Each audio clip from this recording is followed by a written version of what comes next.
on 6 o'clock news says somebody been shot, somebody's been abused, somebody blew up a building, somebody stole a car, somebody got away, somebody didn't get too far. They didn't get too far. Grandpappy told my pappy back in my day, son, a man had the answer for the wicked that he done. Take all the rope in Texas, find a tall oak tree, round up all of them bad boys, hang 'em high in the street. For all the people to see.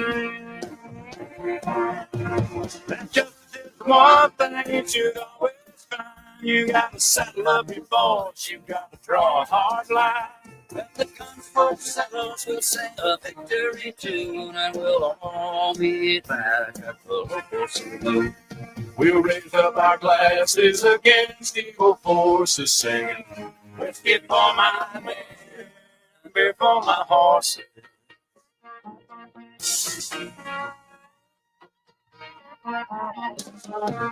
We ain't got too many gangsters doing dirty things. Too much corruption and crime in the streets. It's time to long arm of the law, put a few more in the ground. And I'm all to their maker, and he'll settle on them. You can bet you settle down. Cause justice is the one thing you should always find. You gotta saddle up your boys, you gotta draw a hard line. When the gunfolk settles, we'll sing a victory tune, and we'll all meet back at the local saloon. And we'll raise up our glasses against evil forces, saying, whiskey for my man, beer for my horses. Whiskey for my man, beer for my horses.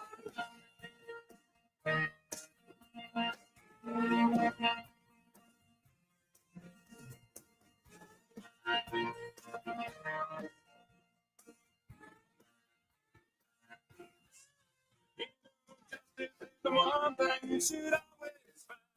You gotta saddle up your boys, you gotta draw a hard line. When the gunfolk settles, we'll sing a victory tune, and we'll all meet back at the local saloon. And we'll raise up our glasses against evil forces, singing, whiskey for my man, beer for my horses. Singing whiskey for my man, beer for my horses.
Ooh, the black private did. That's a satin machines on all the cheeks.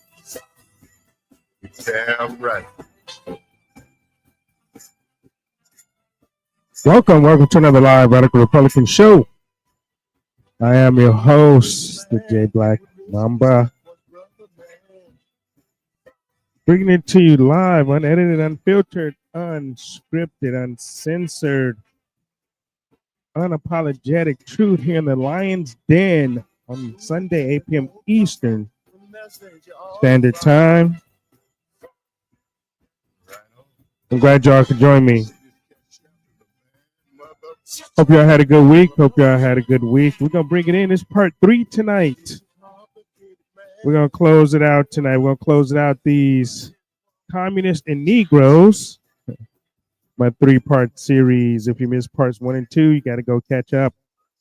Go catch up on the show, parts 1 and 2, because part 3, we're going to stitch it all together. And then we're going to have a guest. We're going to have a guest in the last hour of the show, hour and 15 minutes, depends on when I get done. We're going to have Ann Craftatus in the house tonight. We're going to talk about education and how our education system is communist and how it has worked with the Communist Party of the USA and the Negroes to keep the division going and dumb down all of the kids of America, not just the black ones. Because like I said before, we were once educated, a very educated nation. And now I think the state of Virginia came in at number 50 a couple of years ago. I think they might still be around 50. So hope y'all are in the house tonight. Thank y'all again for tuning in. Like I say, you guys, give me a thumbs up. Give me a thumbs up in the chat if you can hear me okay, if the volume is good. And I see my brother's keepers in the house over there on Getter. Erica, first and always. Oh, am Erica first and always my brother's keeper. Welcome, brother. I'm glad you're back. You and TBB. TBB is definitely over there in the house.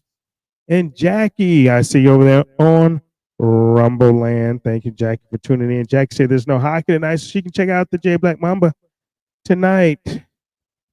And she's not working, so Jackie is definitely in the house tonight. I appreciate you, Jackie, just the way we like it. I have her undivided attention. I would thank you.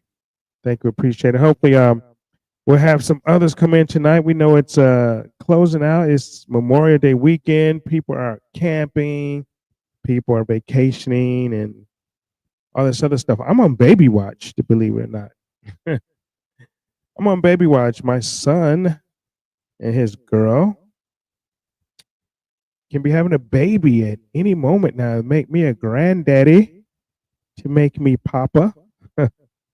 So we're on baby watch. We didn't go out and go on vacation this weekend because we're on baby watch for the next few days here, maybe to a week. We never know when that little rascal wants to pop out. But when I say Memorial Day, I meant Labor Day. I don't know.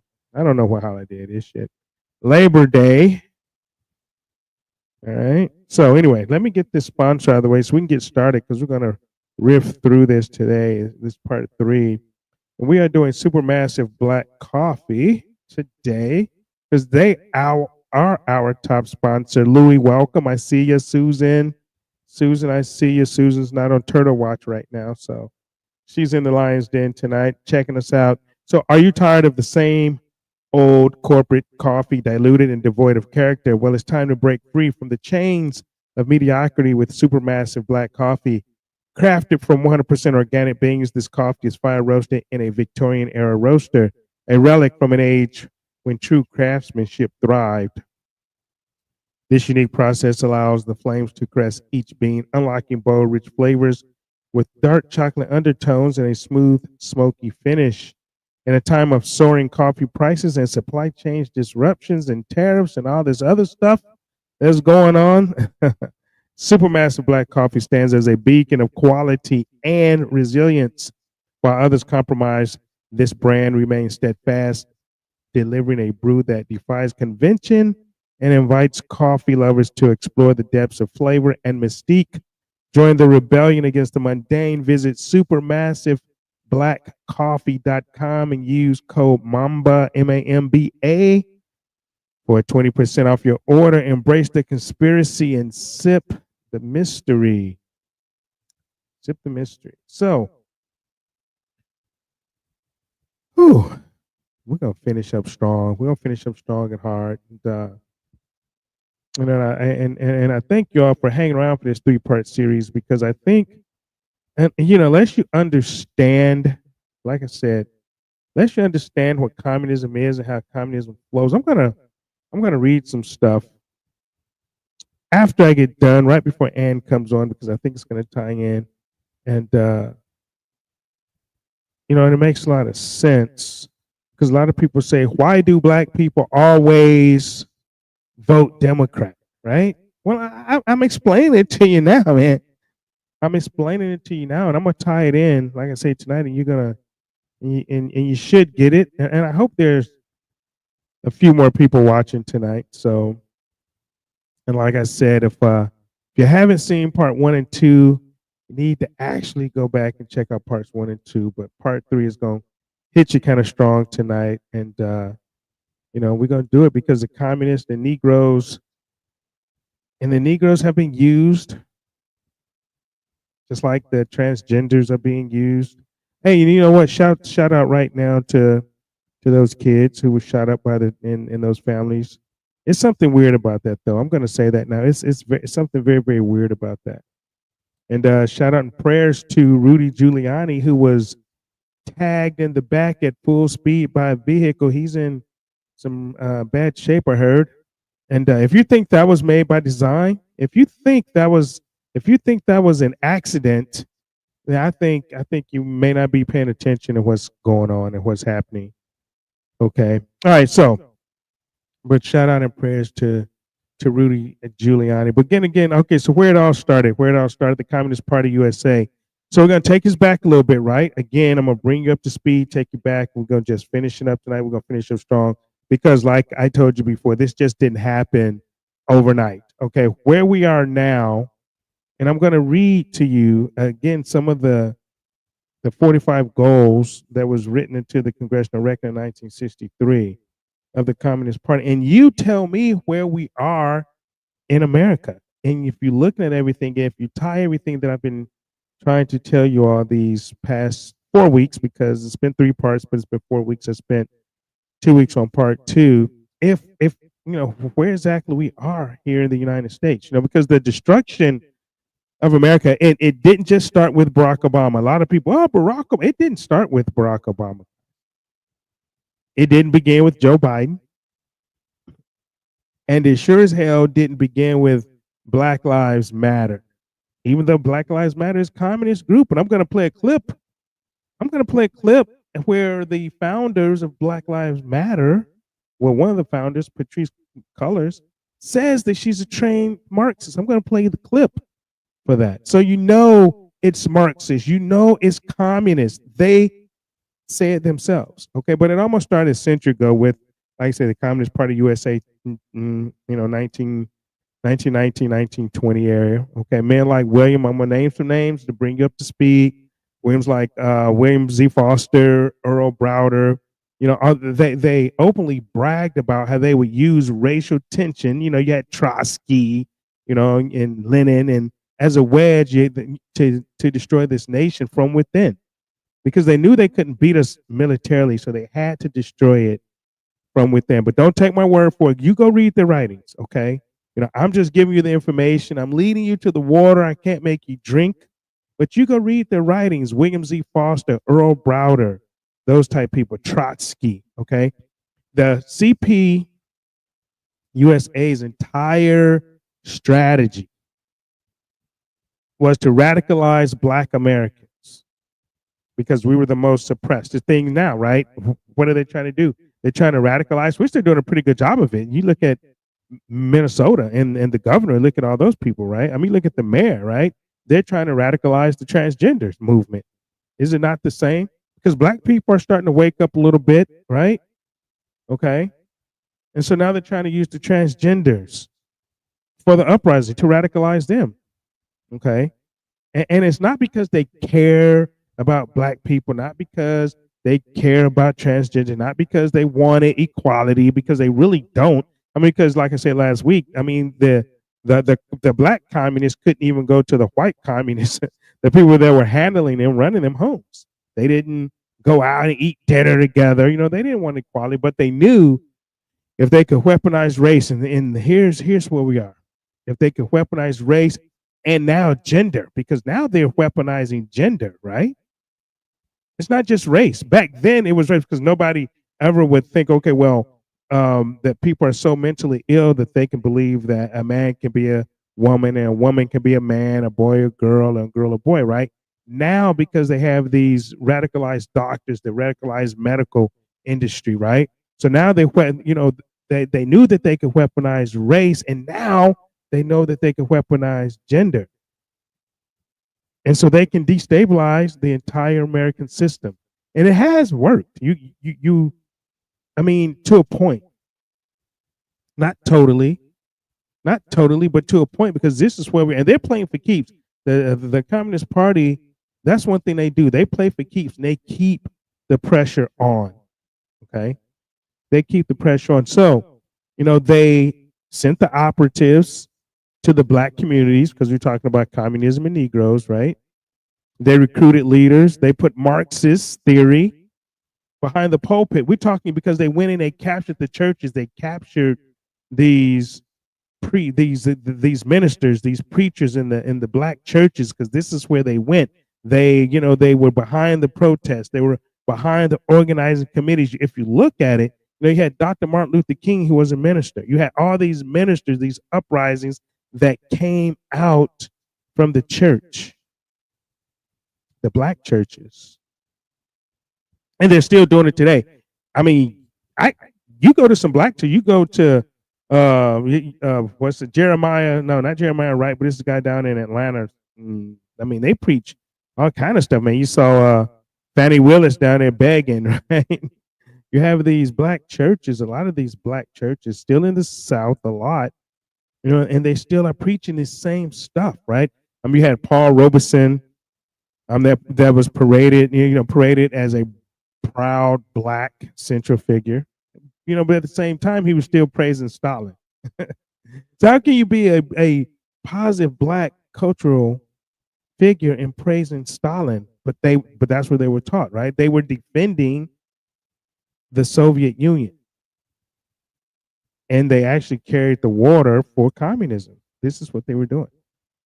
You got Angela Davis, and Angela Davis was not just some act. I believe she's still is it UCLA, right? Angela Davis is a professor, I believe, still at UCLA. This was a card-carrying communist, and I'm sure she still is. How is she a professor at a major university? A card-carrying communist, and I'm going to read to you how these communists have taken root in our education system, our pulpits, our government. And these people are later celebrated by the American left as a hero. The American left as a hero. I didn't say Black American left. I said American left as a hero. So this is the root. The communism didn't just march in waving and red flags and say, hey, we're here to take over, right? They snuck in under the banner of justice and civil rights, right? Jamal Bryant, Louis, man, Louis is be on it, man. Louis be on it. Jamal Bryant, yes, sir. Jamal Bryant, the church in Atlanta. Absolutely, man. Thank you. Thank you for that. I appreciate that. Louis is a beast, yo. Creflo Dollar, you have them guys down there. I mean, it's just unbelievable, man. I mean, even the senator from Atlanta, you got down there, there's a wife beater. He preaches the same thing, and he's a senator. He's a senator from Georgia. Louis, give me his name. I can't think right now. But he's the senator, Warnock. Warnock, that's his name. I beat you to it, Louis. I knew it. So Warnock is a senator of the state of Georgia. And he preaches the same type message. The same type message. You know, so they infiltrated the civil rights movement. So and look, if anyone's listening, you white liberals or black liberals or social justice words that are probably listening to the show, but they're not gonna say much because I call them out and invite them on the show, but they probably won't say much. You listen on X or I don't know, Facebook or YouTube, because I'm all over the place. And, my show is on live on YouTube, Pickaxe. I know they won't be on Pickaxe. That's too way too conservative for them. I know they're not on Getter, but anyway, but I don't want you guys to twist my words. Okay, I'm not saying that the civil rights movement itself was wrong, because we did have some issues, but we had some issues because of the communists that actually uprose and started the issues, right? But it wasn't wrong totally. But the movement, I'm sorry, it was infiltrated, it was corrupted, and it was hijacked. I've said that before. It was hijacked. Okay, I mean, look at Stanley Levinson. This guy was a devout communist, Stanley Levinson, and he was a key advisor to Martin Luther King Jr. He wrote most of Martin Luther King Jr.'s speeches, guys. Do you guys understand that? Did you guys know that? Mark Levinson wrote most of Martin Luther King Jr.'s speeches. A white dude, a white guy. The FBI files now declassified years later. It proves it that the guy was a top level Communist Party USA member, and he was infiltrated right with a key advisor to Dr. Martin Luther King Jr. I know some of you guys go, oh man, you're talking about MLK, man, Dr. Martin Luther King. Hey, I'm just telling you the truth. You go look it up yourself. I'm just telling you the truth.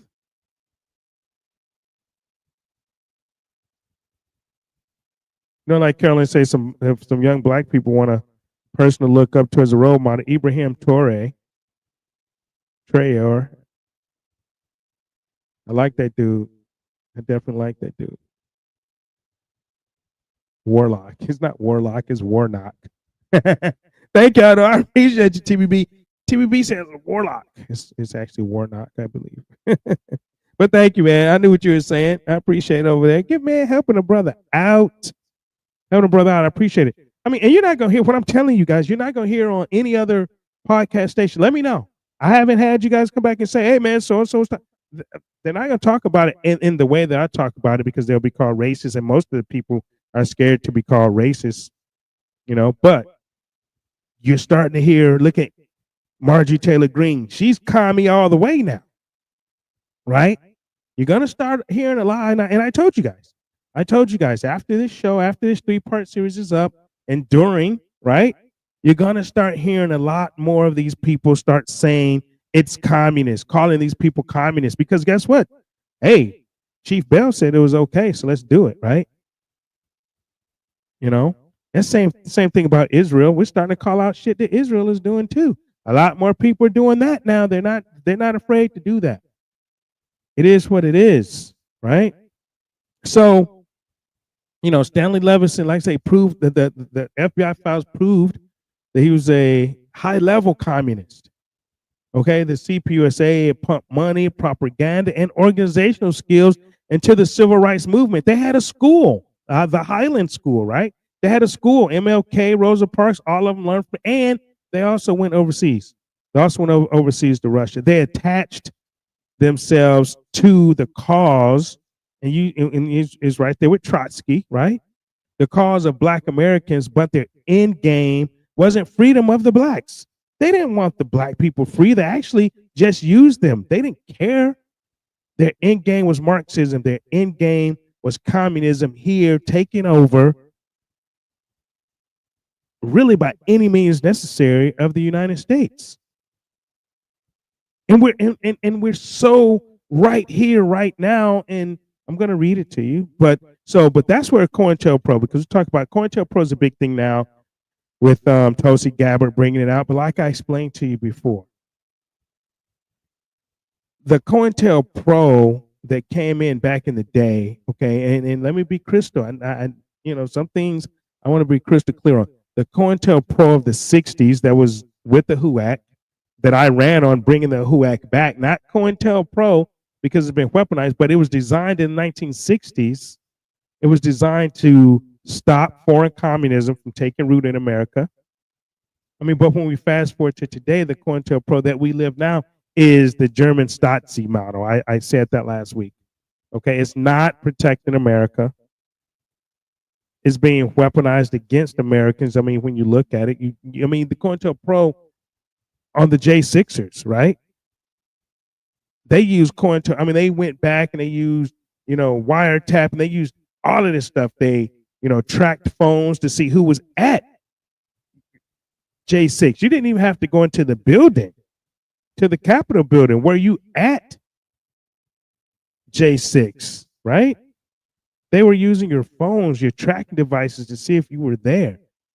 I mean, so they're using this against patriots. They're using this against dissent. They're using it against you and me.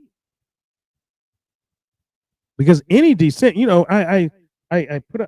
I want to put up a video. I don't think I downloaded, but there's a video of this guy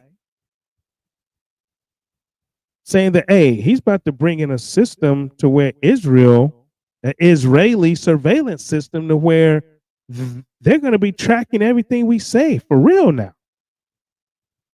Because they used this shooting, they've used this once again. They've used the MK Ultra dude, Patsy, whatever you want to call him, to go in and shoot up a school. Another trans. I think they're using these trans people as their MK Ultra assassins now. That's my belief.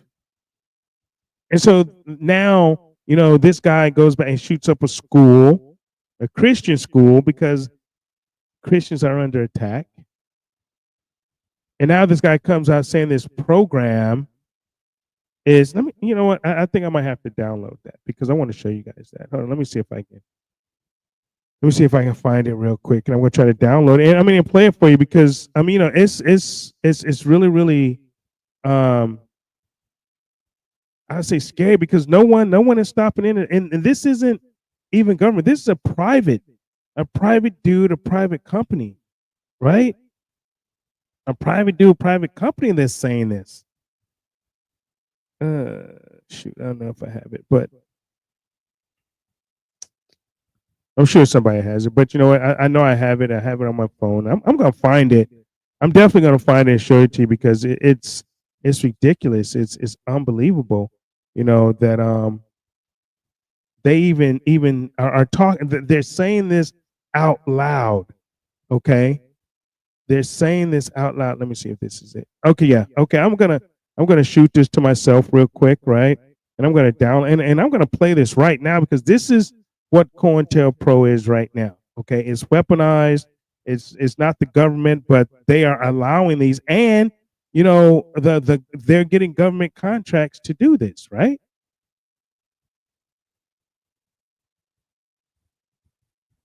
Okay, I'm gonna send this to myself real quick, and I'm gonna play this before I move on, but I gotta download it first. So, but oh yeah, trolls are always watching. Trolls are always watching. And if you guys don't know, guys is just tuning in. I produce my own show, so I pull my own emails, I download, and it's live, and I do what I do, right? But I'm my own producer. I produce my own show, produce my own videos. So everything that I do is me. Everything that I do is me. So I'm going to pull this up real quick. You guys see how fast I do that? Boom, boom. I'm actually pretty damn good at what I do, huh? All right, so I'm going to play this real Correct. quick. I am now about to launch Gideon, America's first ever AI threat detection platform built specifically. You know, I'm going to say this and listen to what he says. Listen closely to what the fuck he says because, you know, it's certain people running this country and it's not our government. Our government is compromised. Our government has been hijacked. We are an occupied country. But listen at this guy. This guy should be arrested because he's already saying this is like the Minority Report of when did that movie come out? 1999 or whatever. Minority Report with Tom Cruise. These are hate crimes. These are predetermined hate crimes, predetermined, crimes, right? So this guy is saying what he's going to do, and I think he needs to get sued. He needs to get right away because he's already saying he's violating your constitutional rights. But let's listen to this real quick.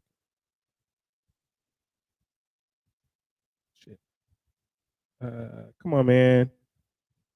Let me turn it. Threat language and then routes it to local law enforcement. Okay, hold on. I'm starting over. All right, there you go. Correct. I am now about to launch Gideon, America's first ever AI threat detection platform built specifically for law enforcement. It scrapes the internet 24/7 using an Israeli-grade ontology to pull specific threat language and then routes it to local law enforcement. It's a 24/7 detective. It never sleeps, and it's going to get us in front of these attacks. Would it have picked up on this, do you think? 100%. I wish my program would already be up. We're not launching until next week. I've got a dozen agencies on board, Trace. I just unloaded a major Northeast agency with over 2,700 sworn. This is America's early warning system. This is America's surveillance system with Israeli technology. With Israeli technology. If you don't think this is a threat, if you don't think this is real, if you don't think that this is bad, then something is definitely wrong with you. Something is definitely wrong with you. 24/7 surveillance of your words. AI. And this is why I'm totally against it. People say, oh, you're not MAGA because you're against Trump. I am so against Trump turning over all of our data to Palantir and Peter Thiel, the pedo. And these people and turning over all to AI and boasting AI. Look at this guy. This guy even said AI is going to be what? Do you guys have a problem with that? You guys see the magnitude of that? Pre-crime. Minority Report. You guys thought Minority Report was a movie, right? You guys thought that, right? Tell you, every movie is true. Every movie is true. They just have a little bit of fiction in it to make it not true, right? Every movie has its own truth to it. And Minority Report is now 2025. This guy just said it. They're going to be hitting you with pre-crime. Okay, let me continue. Shit, let me get through this so I can bring Ann on. But I had to say that, man, because we live in a weaponized. It's weaponized against us. And thank you to the Patriot Act. They need to let them, and every congressman that you put in office that continue to vote for the Patriot Act must be taken out of office and new person, and so they can allow this Patriot Act to sunset because that's where it all began.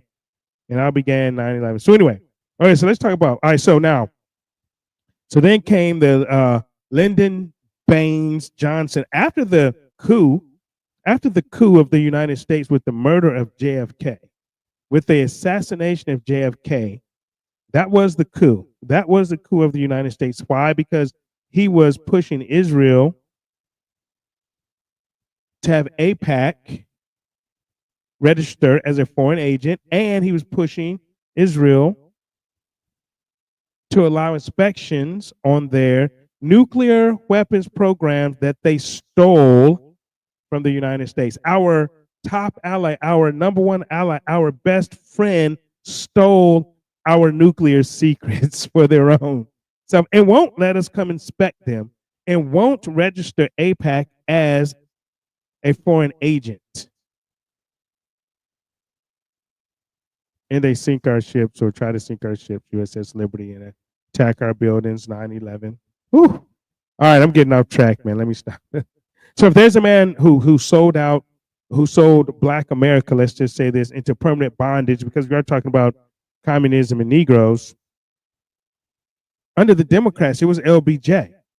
And you heard the quote, and it's real. You know, people, oh, he didn't say, yeah, it's real. It's on tape. It's video. It's on audio. Okay. When he was pushing the so-called Great Society, and he said flat out, I'll have black people. And he didn't say black people. He didn't say black people. What he said was niggers, right? He said niggers. Right? He said it.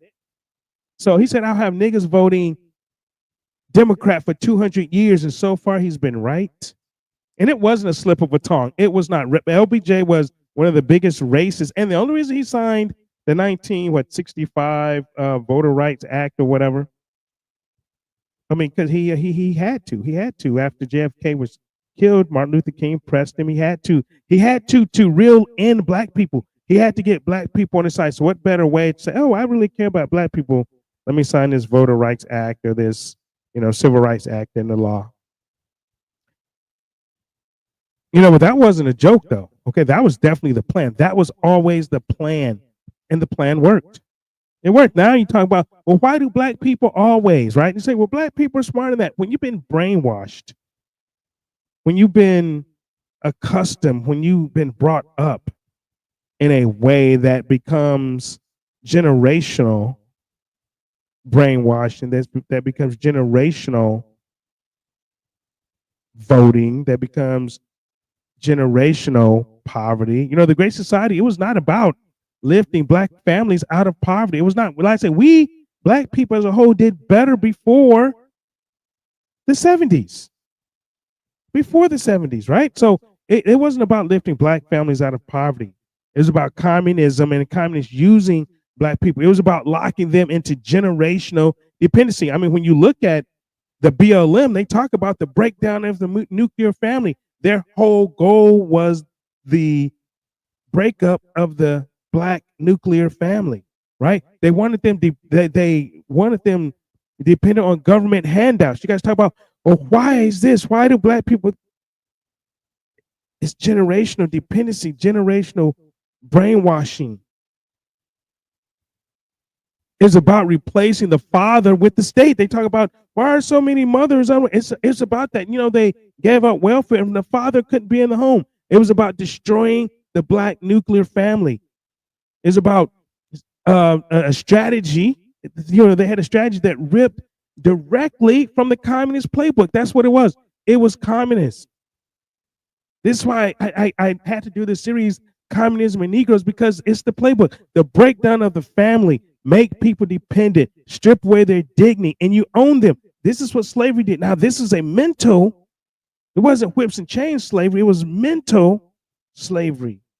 It was and you see the people, you see these black social justice warriors, you see these black overseers, you see these white liberal overseers, these communists still preaching the same thing to black people still to this day because they feel that they own them. And LBJ didn't free black America at all. Black America became worse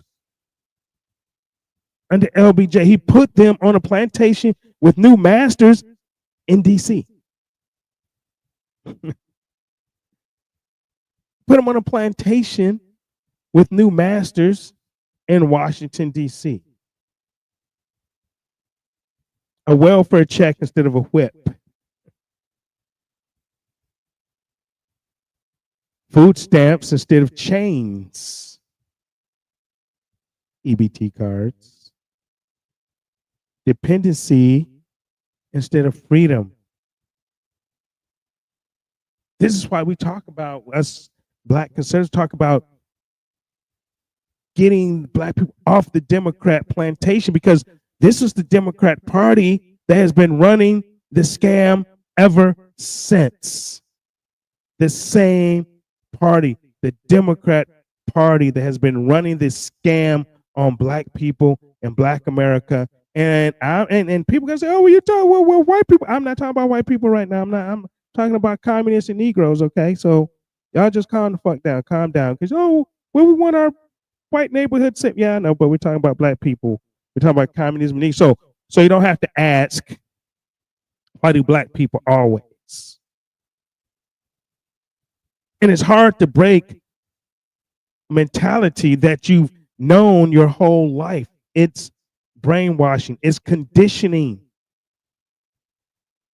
And most of us at some point in our life over something have probably been a little brainwashed and conditioned, because I tell you this right now, there's a lot of Republicans that's brainwashed right now. There's a lot of MAGA Republicans that's brainwashed right now. So it's not just the black people and Democrats. I'll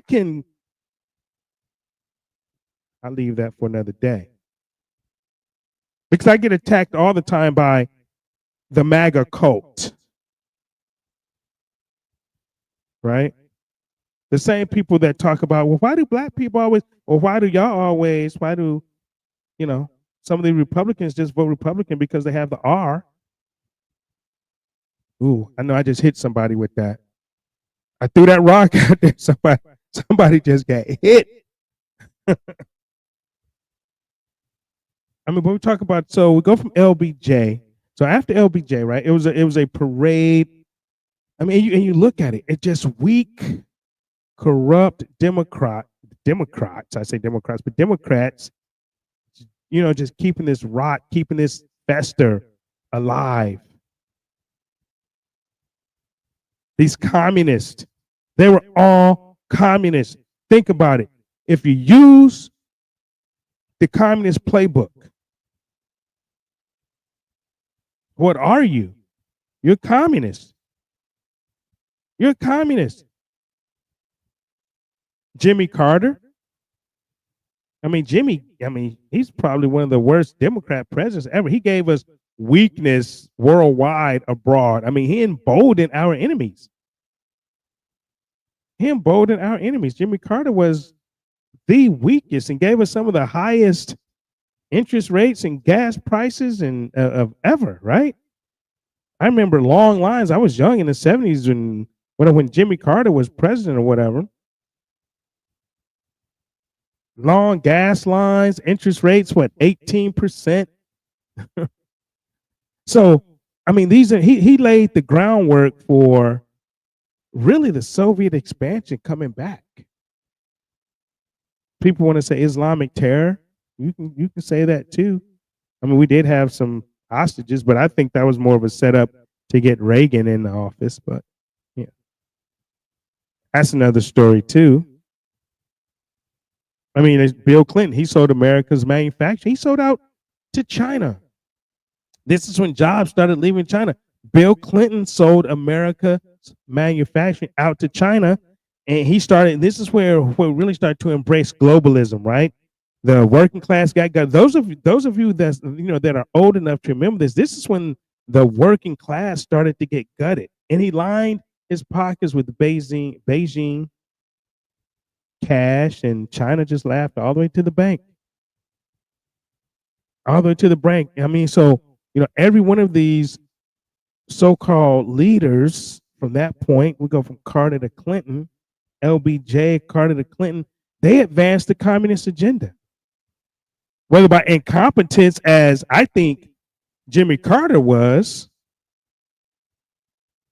or by outright design, like Bill Clinton.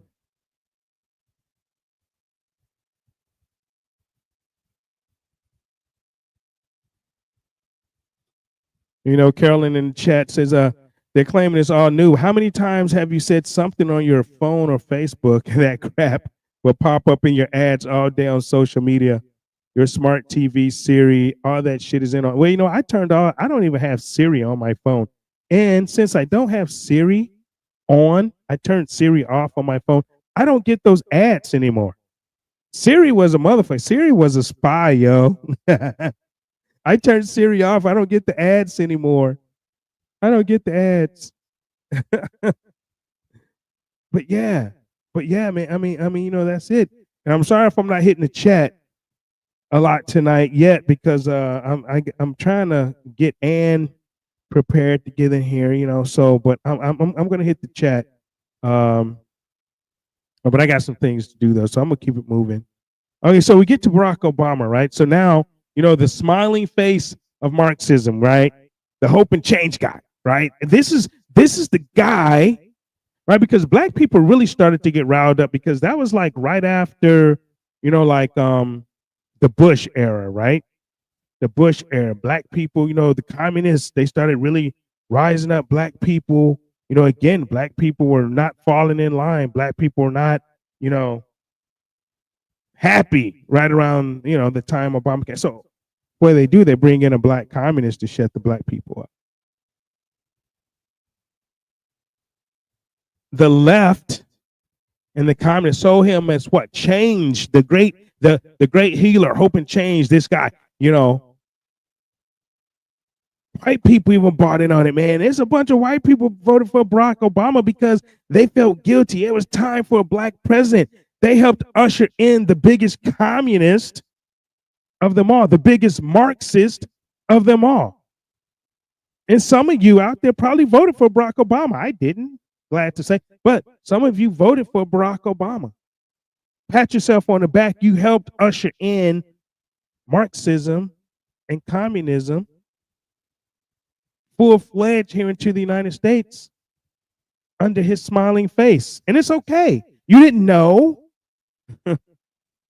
I just hit some more people. Man, I'm hitting people tonight. God damn. But under Obama, we saw a rise in this weaponized, right, identity politics, right? This is where we saw Obamacare, you know, the massive government takeover that was dressed up as healthcare. This is all communist. We saw the IRS that was used to target conservatives. We saw the birth of Black Lives Matter, right? Led by a self-declared Marxist, Patrisse Cullors. I'm going to play this clip. Self-prescribed Marxist, okay? So I need to share my screen on this. And so I'm going to play this. And self-proclaimed founder of Black Lives Matter. Here we go. I also think that it might... I think of a lot of things. The first thing I think is that we actually do have an ideological frame. Myself and Alicia in particular are trained organizers. We are trained Marxists. We are super versed on sort of ideological theories. And I think that what we really try to do is build a movement that could be utilized by many, many Black folk. We are trained Marxists utilizing a movement that can be utilized by many, many Black folk. Trained Marxists, trained communism, trained. It's there, it's right there, in your face. She said it, they said it, right? So, out of her own mouth. Programs that Black people can use. This is communism. Negroes and communism. Are you seeing it yet? Do you believe me now? All right. So, and let me tell you something personal, really. As a Black man, and you see a lot more Black people now say it, because it used to be taboo not to say, because your friends used to talk about you. They used to call you names and this and that, right? I never gave a shit. I've always said it, right? And I can say it plain and loud, right? Obama did nothing for Black people. Did nothing for Black America. He used us. Well, not us, but he used us as a people, right? He did nothing. He used his skin color as a shield, right? To push policies that truly divided this country and that really dragged us closer to socialism or communism. And white people were scared to say anything because they didn't want to be called racist, because that was the first time we had a Black president. Did you see how they used Barack Obama against America, against the people of America? Do you see how they used him against you, against me, against America, to usher in this communism? Black employment stayed sky high. Black wealth didn't increase any. The ghettos didn't get rebuilt. But you know what did get stronger? The communist foothold in America. That's what got stronger here in America under Barack Obama. Nothing got better. You go and look at any Black neighborhood. Go back and look at it. What got better in black neighborhoods? What got better in black communities under Barack Obama? And since then, not a damn thing. So I don't want to hear about this. Oh, Barack Obama, you can't talk about. Well, I can, and I'm not scared to. Right? And then you had this puppet come in, right? Because you had Joe Biden. So you had all these people, right? I mean, it was just one after other. Yeah, we had a little break with Trump 2016, but they sort of caged him in because why? Because we had these Republicans, right? We had these Republican communists. We have Republican communists too that didn't want him to do anything. So they boxed him in, right? I mean, because we had the Senate, the House, and the presidency for 2 years. We could have got a bunch of things done, but we didn't because you had the Paul Ryans, you had the all of those type people, right? And you had all of these snakes around him, and and then the Democrats, they were pushing to 2 impeachments, and the Senate, they didn't push his agenda. So so this wasn't liberalism, right? With Biden, by the time Biden rolled in, the mask was off, right? Because we didn't do anything Trump's first term, right? And then we gave up the House in 2018, so they kept rolling, right? So this wasn't progressivism. This was full-blown communism wearing an American flag as disguise under Joe Biden. If you just look at it, it was ushered in under Joe Biden. It was full-fledged communism from 2021 to 2025. And Ann's in the back room, so I'm hammering through this so I can get her on. But from 2021 to 2025, Biden ran the most destructive presidency in American history. Even worse than Jimmy Carter, right? He opened borders, flooding in this nation with illegal immigrants. And this is with these illegal aliens. I don't even want to call them illegal immigrants, migrants. They're illegal aliens. They're criminals. And this was in order, in fact, and I said it on a show back when I had Naomi Wolf on, and people are starting to say it now. I said it back in March 2025. They were bringing these people in. They were putting these people in these certain states in order to do the census to gain more seats in Congress to take over America.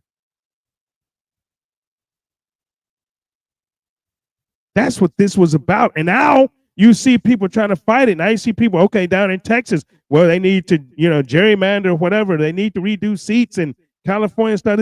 This is all about seats in Congress to see who's going to run America, who's going to take over America, because we are a representative republic. I think we still, that's what we call ourselves, but you're going to see we're not. Truthfully, look at your representatives. Do your representatives, and are your representatives representing you? Ask yourself that question. We had inflation that just crushed working families. They want to blame COVID, but if we were out of COVID, we had censorship that turned big tech to the thought police.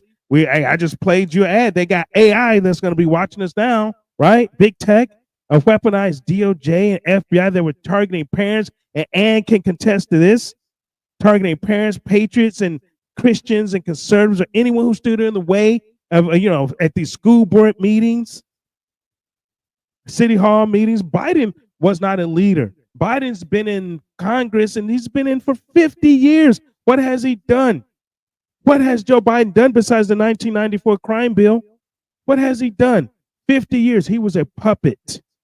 He was a vessel. And now you have all these people that was around him writing these books. Jean Claude Pierre, you had, all these people, you're like, oh, they're writing books now saying how bad Biden was. How come these people aren't in jail? How come these people aren't being held accountable for saying that this guy was able to be president? All of these people now, so now you're telling the truth? He was a vessel for global and communist interests. It grew even more under Joe Biden, and especially China. Why are we doing business with communist China? Why is a non-communist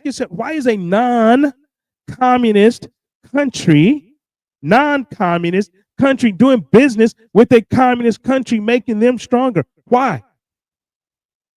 Biden didn't govern for America. Obama didn't govern for America. They govern for the party, for the elites, for the enemies of this nation. Make no mistake, these elites are the enemies of this nation.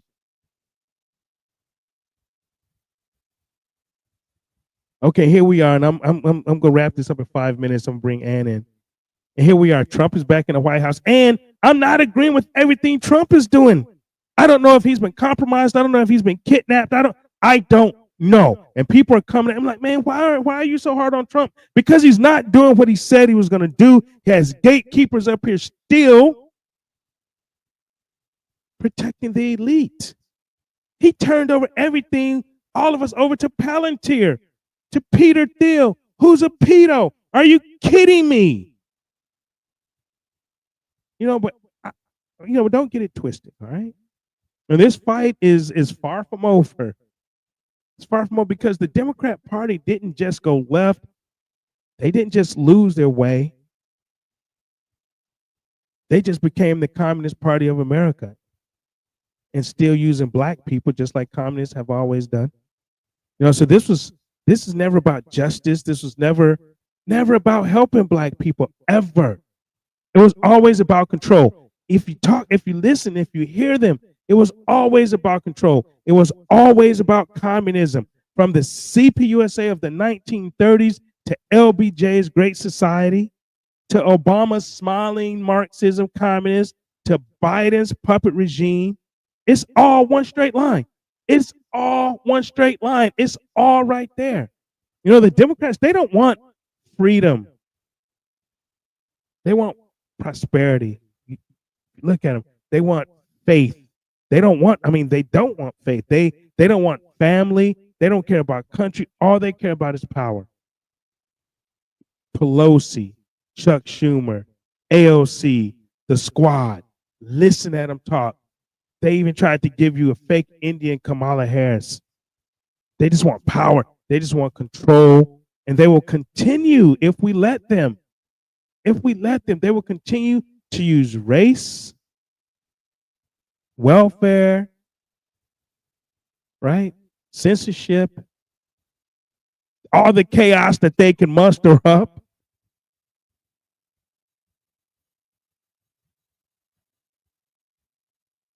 Sex. But now in 2025, the mask is off. You see it. I hope you see it clearly. And I think the question is, do you? Do you see it? I see it as plain as day. The question is, do we Americans have the courage, the spine to step up and, hey, let's bring the HUAC back. But we need to crush this cancer before it drags us all into hell with it. And it's pretty close because make no mistake, this is the definite fight of our lives. I mean, when you talk about the current communist goals,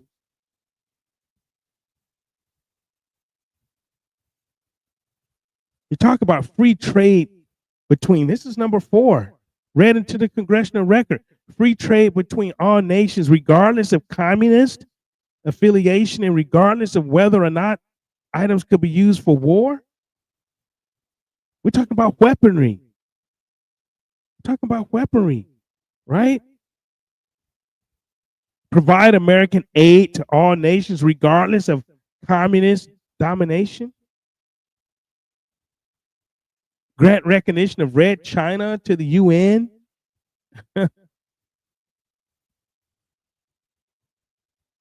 I mean, this is, resist any attempt to outlaw the Communist Party. Why? Because they got rid of the HUAC. Why would you get rid of the HUAC? Congress? Why would you get rid of that? Because it was going to outlaw the Communist Party. And they had to resist the attempt to outlaw the Communist Party. Right? Capture one or both of the political parties in the United States. Where are we? Where are we? The Democrat Party has already been captured.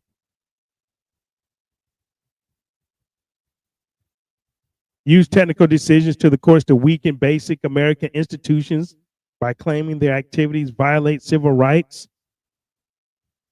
Get control of the schools. Ann's going to talk about this. Here we are. Get control of the schools. Use them as transmission belts for socialism or current communist propaganda. Soften the curriculum. Get control of the teachers' associations. Put the party line in textbooks. Get control of all student newspapers. Use student riots to foment public protests against programs or organizations which are under communist attack.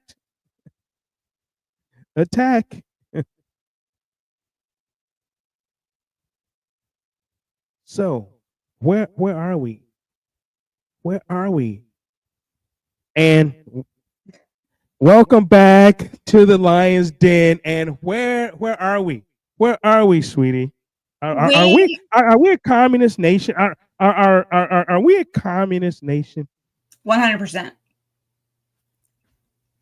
Do you hear me? We good? Yeah, I got you. Okay. Good. We Yeah. are, and this is all I can say is that we are 100%, and it is such a burden every day to carry this and be talking to not just fighting one party, fighting two parties who are adopting in legislation, whether at the federal or the state level, but especially at the state level, being the most hated conservative woman for telling Republicans that what they are doing is either socialist, communist with the documented proof. Hey, and I know I stop banging your desk. Okay.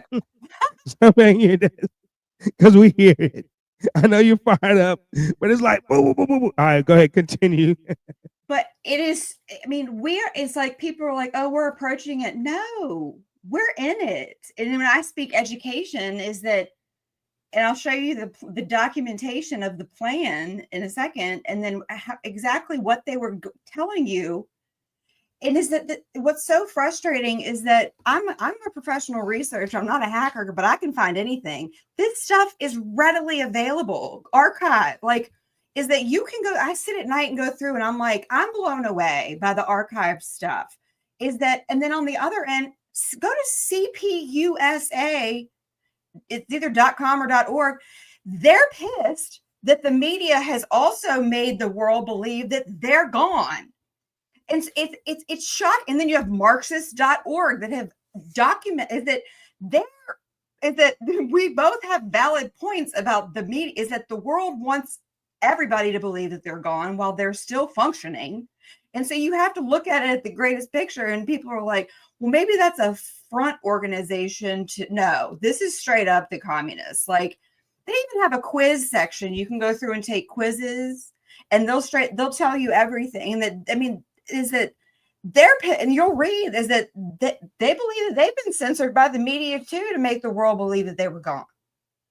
Mm-hmm. But dealing in education is that, and this is what really got me thinking is, and this goes back to America has to stop believing that prior to 100 years ago, people were dumb, children were not learning anything. It's this mindset of, it's generational, is that we have 4,000 years of human history. We have founding fathers who created a nation. Like, we went around the globe in wood boats. Like, we were a nation founded on written word and correspondence that children could not read today, much less write in the same writing as our forefathers. But you want to tell me that government not even close. Are you kidding? The language and the writing style of our forefathers, that's nowhere to be found in our education system. I mean, people have to look up for years, right? But people have this mindset, and it's because nobody has questioned it. But when you start to question it, like, wow, we are a blip on the radar. There was no government sanctioned compulsory education before us, like Russia, Prussian system. They had started it. But since everybody looks to the US and always has, because we want to be the global dominator, everything that's been infested in education around the globe, I read articles from India, like people that agree with me that are being shut down in their own countries, is that we are the few and far between, but there is still a lot of intellectual people who see what this is. But is that we are the virus that is spread across the globe, and we have to accept that. And therefore, the only way to stop it is that we have to stop it. What do you mean by we're the virus? Well, everybody looks to us. What is America doing? You know, what is the U.S. doing? Well, they're the global dominators, so we must do what they're doing. Is that all these countries that used to educate their own children in their own nationality to what they wanted their children to learn, who, you know, is that we all have this, oh, the whole world was a third world country before compulsory education. Is completely false. It is completely and utterly false. Look at Eastern civilization and everything that they accomplished. Is that we have been less than 250 years has been this nation, and the damage that we have done by allowing our hubris and not listening to how much we were warned, is that I have articles from the 40s, 50s, educators, like typewriter articles from teachers who were saying the Jewish Marxists, the Jewish Bolsheviks are coming over, which they did, like Herbert Marcuse, all of them, the Frankfurt, like everybody that is currently the model of education being pushed now across the entire nation is 100% is Marxist. Whether you're talking about John Dewey or all these behaviorists or humanists, is that they were 100%, most of them either from Germany or Russia or trained over there. And so it's a virus because people look to us because we were supposed to be the American experiment and this great thing but nobody ever got past us enforcing anything that our founding fathers said that we were going to do. Like, I look at everything today and I'm like, no, that's not freedom. And that's what I wanted to talk about, is that the essential part of compulsory education, and I don't know what else to do to explain this to parents. In the freest nation in the world, do you actually believe that you have to send your children to the government? Stop saying public schools, because what is the public? You're either an individual in this country, or what is the public? So you either have an individual or the government. And so you're sending them to the government daily. You believe in the freest nation in the world, you have to do that. And then you have no say in what they learn. And then you can't get in the building. They're going to tell you what your child has to learn for the greater good. It's like when I started to fully process, and I just hit my 4-year mark of waking up. And it's like of going to my first school board meeting. But it's like once you start to see and you start to hear what people say, and I'm like, do you actually believe you're free? Well, yeah, I'm free. No, you don't act free. Is that being free is like a burden to people, I feel like now, especially parents, is that because they have to ask the governor, or the governor has to pass some type of legislation that says the parent has the right to. What the fuck you mean? Wait a minute. What, the governor giving you permission about what you as a parent can do with your kid and what you can say, whether or not your kid has to learn this garbage that they're trying to push on your kid, or your kid has to. I mean, I'm like, what? I listen. I'm like, what? And these people applaud that. Oh, the governor said. I'm like, you fucking seals. What is wrong with you? What is wrong with you? The governor has nothing. Has no. You're the parent. Pull this screen up. I think you have to approve it. But speaking of governors, is like, so here, explaining to people, they're like, the governor has just, and I'm like, wait a minute. So now that you're applauding the governor, Youngkin calls for increased state spending on child care, and it's called Thrive Birth to 5. And I'm like, wait a minute. Education is free. Freedom of education shall be enjoyed under the condition fixed by law and under the supreme control of the state. Right here, the education of all children from the moment they can get along without a mother's care shall be at the state institutions and state expense. It's usually Marx, but it was actually Engels in the Principles of Communism. So I'm like, wait, so as soon as they can get along without a mother's care, which means off of the teat, but then it's like, what is this? Birth to 5.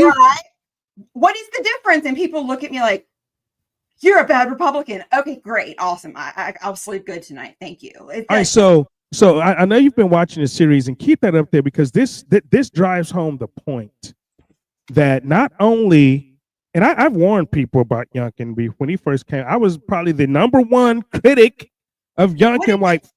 What did I said No. to you that they said the 2028 president is going to be the what? The something about shooting hoops, and I was like, Yeah, the shooting hoops. Yeah, that I'm guy. calling it. That's my guy. I'm calling But it him right but there.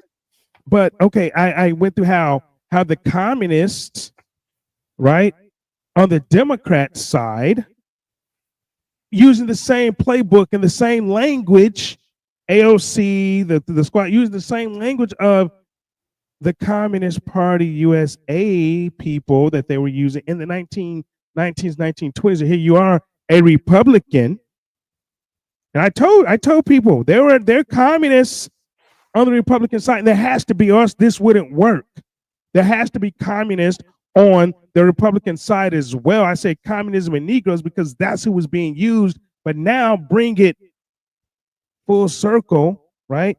Communism and the capture of the two parties. Now you have a Republican governor using the same words, the same playbook, different words, different face as what you just put up with Karl Marx in communism. Yeah. I mean, is that people know this? Is that who just fell out of their seat? Who did we just knock out of their damn seat when we just who come on, put your hand up. Who just got knocked out of their seat? And that shit just hit you right over your head so hard, and you're like, damn. And if people are like, well, and you worked hard I did work hard too, and that's why it burned the second I figured out who, and am I the only parent that realized they didn't matter, that's mattered in hell and is going to do something about it? Apparently I am in the state of Virginia, is that people know exactly what I know. And that's why I tell people, they're like, well, what was the other choice? McAuliffe? Hell yes, because here's the thing. They would have done the same thing, but we would have still known it was bad. Right. And we would have fought against it. And we would have still been fighting. And we would have still been fighting. And that's what happens when you start co-signing socialist, Marxist, communist shit because of a governor who wears a red vest. You can't wash that off. The party will never be able to shed what this man has done. We will never be able to back up and say, hold up. Like, you think if Winsome wins, she's going to back up and go, hold up, everything that he just did, we're going to erase all that. No, they're going to charge ahead because they can't admit they were wrong. Or they can't admit that he bought them off, paid them off, which he did. And that's the problem. And people say, why are you? Because I want a free country for my children to still live in, my grandchildren. That is what is at stake. Not if a party likes me or not. But it's like, I showed them this, and then they get mad at me. And I'm like, okay, you want to see where the same week Tim Kaine up in the Senate was saying the same thing as the Republican governor? And they're like, oh. And they get mad at me. And I'm like, make it make sense. Make it make sense. Well, and they're like, R good, D bad. It's even in, if you look at the Communist Manifesto, number 10. I think you got to agree. Yeah, I'm gonna bring it up. Yeah. Okay, so the Communist Manifesto, I would got a lot to go through, but people talk about it, read it. Okay. Heavy progressive graduated income tax, abolition of all rights of inheritance. Have you ever thought about the inheritance tax? That's the inheritance tax. Your family dies and leaves you money. You have to pay. I mean, some people can't even afford it, the inheritance tax. But think about that.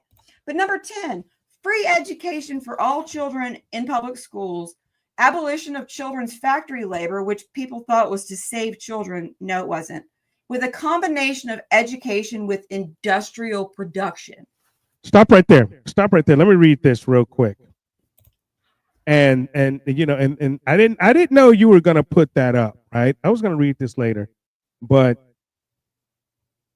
when we talk about this, okay, I'm gonna read this. This is from Manning Johnson's book, right? I've been referencing this book as far as because he infiltrated the Communist Party. So I'm going to read this real quick. So all other racial national groups have their respective organizations, right? They have all that stuff, right? It says, but, fundamentally, they know a number of Negroes developed skills during the war, right? Okay, because this is about what you're talking about, the the factory labor, right? Okay, they desire progress through the medium of education, reliability, know-how, and productivity, also essential in the competitive society. So the Negro intellectuals, they try to convince them that that learning a labor skill is discrimination.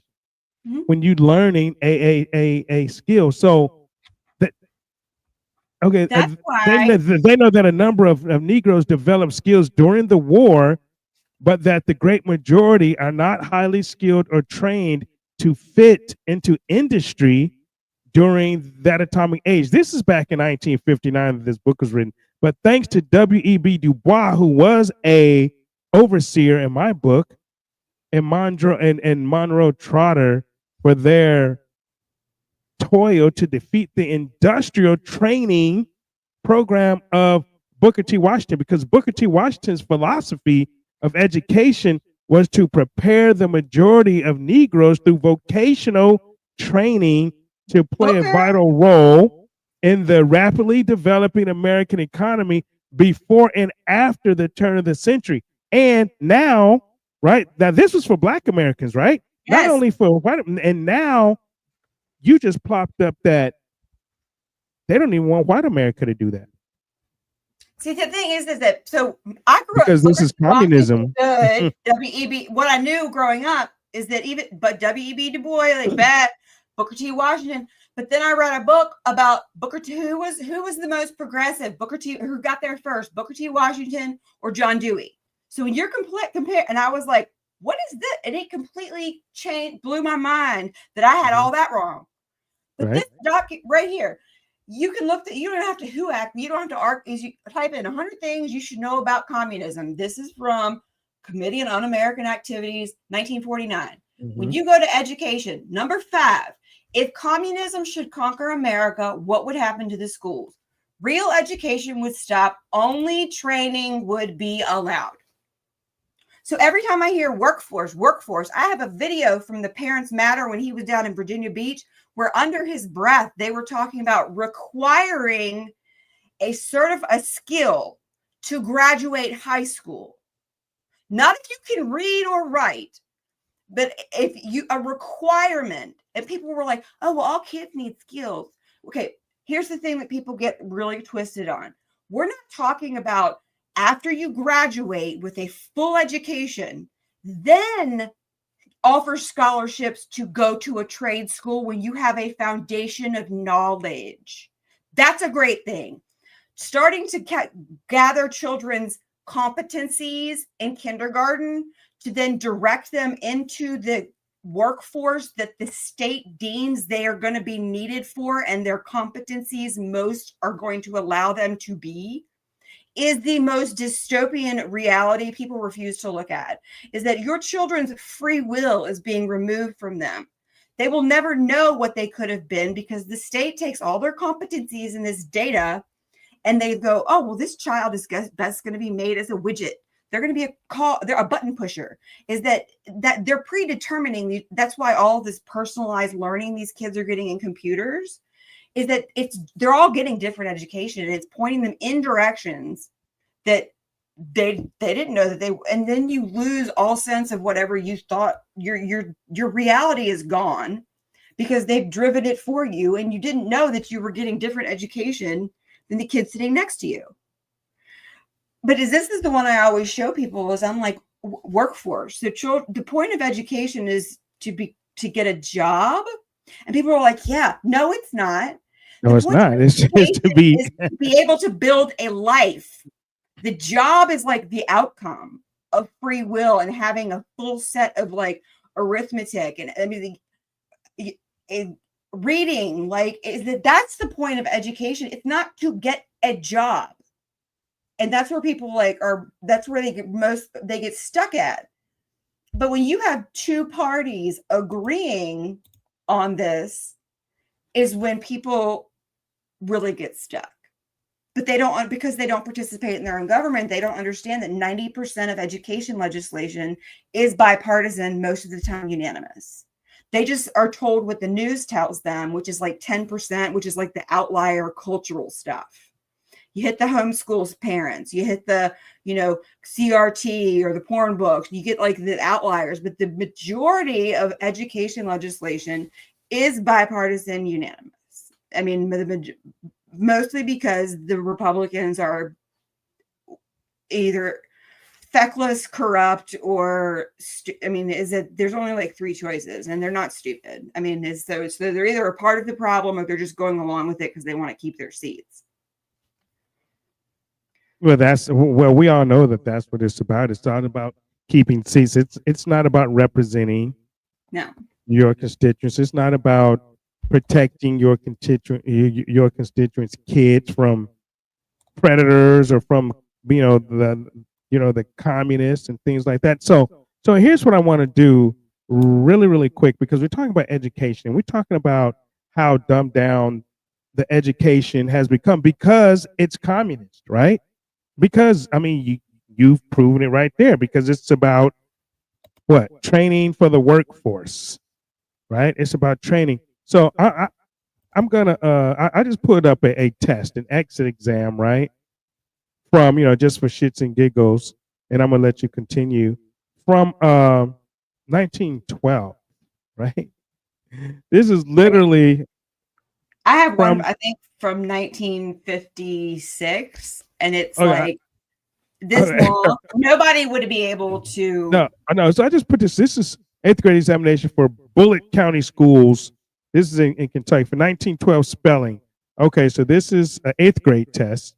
So those are the words you got: exaggerate, incentive, conscious, pennyweight. Okay, may be able to do that. Montagne, autumn, musician, stuff like that, right? So we got on the reading. So the reading and writing is given to the teacher. So this is the arithmetic exam, right? Find cost at 12.5 cents per square yard of calcium mining. The walls of a room 20 feet long, 16 feet wide, 9 feet high, deducting. Now, this is one question. Deducting 8th grade, the donor, 8th grade, 8 foot by 4 foot, 6 inches, and 2 windows, 5 foot by 3 foot, 6 inches each. That was one question. Mm-hmm. That was one question. Solve, 35 minus 7 plus 4, 5.8, 5 minus 8 plus, I can't even read that writing. I don't know if it's 35 minus 7 plus 4, 5 minus 8 plus 5 minus 14 minus 59 times 112. Right? Yeah. It's like, most of those couldn't even have passed this today, right? A man bought a farm for $2,400 and sold it for $2,700. What percent did he gain? This is 8th grade. What percent? Not how much he made, but what percent did he make? A man sold a watch for $180 and lost 16 2/3. What was the cost of the watch? This is 8th grade. This is how they don't teach you to think anymore. They don't teach you to think anymore. This is, it's like, that was 8th grade. Yeah, when you get down like civil government and history, which is really important because part of this whole thing with Lenin. So in 1928, he had the Comintern, which would be Communism International. Right, and I spoke about that. Yep, the Comintern. Yeah. That was, so you can look it up. Black people, they use Negroes to put this into effect. Right? They literally will tell you is that you can look up anti-racism Lenin, is that the whole idea of white people have to become allies to what is that it is all anti-capitalist is that they were going to use, they called it the Negro problem and then the Negro solution. Okay. Is that you had all of these Negroes in America who were free and happy now. Look up 1930 African-American or families. Is that they were completely happy. Well, there was a problem to Lenin and them. And so they called it the Negro problem. And so they started flying people over. And, I have pictures of W.E.B. Du Bois with like Mao and with Khrushchev and all these people. They met a lot of these so-called black leaders that was part of the Communist Party, they went over to Well, Claude McKay was a big Moscow. one. Claude McKay is probably the one that you can look up and read most extensively. Well, he will tell you exactly how he sold his own people out. He went over there and had these conversations and was like, yeah, I'll go do it. And go infiltrate these organizations. And how we're going to infiltrate the churches. Like, is that right? Yeah, that was one of the big things we covered as well. Infiltrate the churches, and that's something that they started doing. Like I said, in the 1950s and 60s with Dr. Martin Luther King. This is where they really started to, take root into these black churches. And that's why I say, a lot of these, you have the Warnocks, you have the dude that the Jamal Bryants of the world, you have, all these black pastors, the Jeremiah Wrights that Barack Obama sat in his pews for years. These people are communists. Yeah. These people are communists. And like I say, it started from Lenin. But go ahead, continue. I'm going to let you riff. Go. But so you can look up George Counts was the one who went over. He was part of the NEA, guys, which has been around since the late 1800s, okay, the National Education Association, as they went over to Russia, and he was part of that organization with John Dewey and all them, and they looked at everything, and they brought it back here. So to think and say that Becky Pringle or Weingarten, it's okay. And we have to get okay with saying, even to Republicans, you're voting for Marxism, you're voting for communism. It's because stop saying race Marxism and saying this is communism. You have to start calling it what it is, because as long as we use these like socially acceptable terms and not exactly what it is, then we're never going to get past this. Because once you call a Republican a communist in public, because I've had 5 or 6 delegates tell me that when they vote, they think about me because they know I'm going to call it good. If more people called out their elected duty-bearing civil servants for voting for something that's not remotely conservative, that you might have more people that thought twice before they voted. But so they decided that having separate, going back to that report card, having separate civics, government, history, all these separate classes that taught separate, and smushing them all together. And you can look it up, like, is that Virginia, where I still am, and you used to be, boo. You can look it up, like the Virginia Social Studies, like, review board. And there's all these articles from the 1950s where Virginia was arguing about the socialism that was coming in. Well, what was our last? The one where I sent you where I turned around and scolded the ACLU. It's called, when you have social and anything, just add ism. Like, is that socialism studies? It's really anytime. Are we learning critical thinking, top-down learning, teaching critical thinking in kindergarten, and then teaching the facts at the bottom is the reason why. And I am ashamed of everybody who came up here enraged at the history standards, and nobody mentioned that yet again, Virginia is the last in the nation in reading and in math, especially for the historically marginalized that you all come up here saying that you represent and speak for. Not one single person brought up the fact that we are 50th again in the nation. Our children cannot read, our children cannot write, and our children do not know how to do math.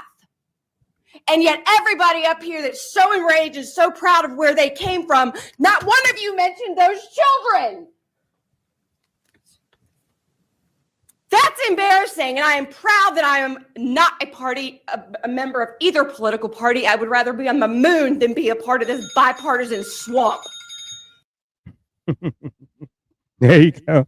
But that was after I was 88th. This is when they were reviewing the socials, the whitewashed. They actually got the quote right, because the beginning of that was, y'all missed the mark. This is socialism 101. And when the news actually makes the caption correct, it's like, it makes you think. I was like, this is socialism 101. But I listened to the ACLU. I listened to the Sikhs. I listened to everybody talk about how they didn't get represented. And this was the same week that we had reported again, Now the NAEP scores are off the wonky donk, but nobody has ever mentioned the fact children can't read. None of them ever talked about, it was all what they wanted, their social issues. But is that, I turned around and people were like, did you just, yes, I'm ashamed. Who are they? They don't run the world. And as long as we act like they do, then they will. But, and then when you know, I mean, and all of it, like I said, all of it is by design, though. I mean, when you look at it, you know, I mean, and you have the CRT. I mean, because it's all about the racial divide in the education system, bred by, like you say, the people from these communist countries. And the education system itself is coming. If you are in a school and they're telling you to, you know, you have these kids that, okay, they're lowering the scores now for the black kids, or because black kids can't do math. That's communism. yeah, that's You what got equity is. CRT. That's Equity. communism. This is keeping a divide. You are, I mean, and it's not just dumbing down the black kids, it's dumbing down all the kids, but you're keeping that divide because you have some kids be like, man, why? I mean, you know, it's because of the black kids that we have this, and the black kids, it's because of the white kids. Because why are they doing that? Because it's the communism that has bred and infiltrated into our education system that will continue to do this shit to keep the divide of the races of the kids, instead of helping, you know, because, you know, I spoke against CRT every time I went to the school board, you know, and I mentioned, I'm like, if I had bought into this CRT myth, to this communist myth that black kids can't learn better than Asian kids or white kids, then my son would not be a doctor or MD right now. You know, and you have these people that are still buying, because the Democrats are still using the same playbook Yep. of the communists. You know, and you know, and this is why, I mean, and now, you know, I'm hoping, and you know, and I did this series in hopes that because more people become like you and not scared of being called a fucking racist, because you're telling the truth about our education system and how it's hurting our youth as a whole, and it's bred in communists. So what do you have People here? ask how I go up to the Senate, is that I know who works for who. And so whether it's the Virginia board, I invited my all-white school board in the name of equity to quit their positions. So if you're going to keep pushing this on our kids, I'm not a white privilege. It's not my white fragility. I'll talk about it all day long. But when you don't like it, you're not going to call me a racist or a bigot. So this is from the platform of the Communist Party, State of Illinois, 1936. For the protection of youth, want to get elected, say you're going to protect children. And people will just, they don't care what else it says. For the provisions of the state of vocational training and jobs at union wages pending the passage of the American Youth Act by Congress. For a public works program to include sports fields, skating, swimming pools, clean bathing, beaches, given free accommodation to all youth clubs, sport and dancing clubs without discrimination, for free lunches and car fare for school children of unemployed. It's like, who's do they have a genie ball? Like, do they have a magic ball? And this is what people don't get about America, is that America is founded on individual rights, not collective rights. And this is that people look at that. Why wouldn't you want to give children that? Is that, well, what is that people have to start looking at the process of how. Is that if that removes freedom of any kind from anybody, it doesn't work in this country. And that's what it's done. But here, schools and teachers, for a free public school education for every child, this is before compulsory education, for every child from kindergarten through university, with a full school day, a full school year of no less than 180 days for class enrollment not to exceed 30, with special provision for exceptional children. payment in full of state obligation to elementary schools delinquent for past 5 years, statewide tenure for teachers, and adequate pensions for all teachers in state, opposition to all attacks on right of academic freedom, such as loyalty oaths, censorship of social science textbooks, interference with the right to organize. That's for teachers. And that's part of the communist platform. Okay, so it's like people forget like what I just said with what it's connected to. Okay, that's part of the communist platform, 1936. And that's out of Illinois. And like I said, the Communist Party of USA actually started in 1919. Yes, it did. In Chicago, Illinois. So, yeah, I mean, because Chicago is that Chicago, like you talked about one episode, is that there's so, I mean, there was the communist, now they don't ever name it. There, you know, there's a Chicago communist school. It was Chicago. It was the college, the Teachers College of Chicago, which is where John Dewey and all these Looney Tunes got their education from. But it's like you read this, and this is the part of how do you destroy a nation? Get them in a captured environment. And so when they had white children, and then they had to do what? Forced integration. And this is part like what people don't. And they had to do that. I mean, here's what I said before. And like I say, I piss some people off when I say this, but as far as education, let's just say that, and you know, it's more than that. But as far as education, Black children were more educated and highly educated, because I went through some of these social justice warriors, these people in the 1990s, all of them were educated. All of these people were degreed. Harvard, you know, you had Princeton, you had all these people all these Black communists were degreed, were people with education, right? So before all those colleges were captured, is that teachers' colleges were literally developed, like they were the after product, is that teacher colleges didn't exist less than over 100 years ago. Is that you didn't have to go they had to go learn. And so the problem today is that even if you consider yourself a conservative teacher, if you have gone to any sort of education, like academia, you have some sort of incorrect pedagogy, even if you've kept your social mind correct on how children learn, and that it's 100% they have pathologized, medicalized. You have some sort of behaviorist training of human beings in your style of education, which is absolutely incorrect. But so we go back to the incorrectness of the mentality, is that so before compulsory education and government educated, illiteracy was 4.7%. In 1933, before forced integration and the civil rights movement, urban Blacks were 90% literate. Now, 50% of adults cannot read a book written at the 8th grade level. 45 million are functionally illiterate and read below a 5th grade level. 3 out of 4 people on welfare cannot read.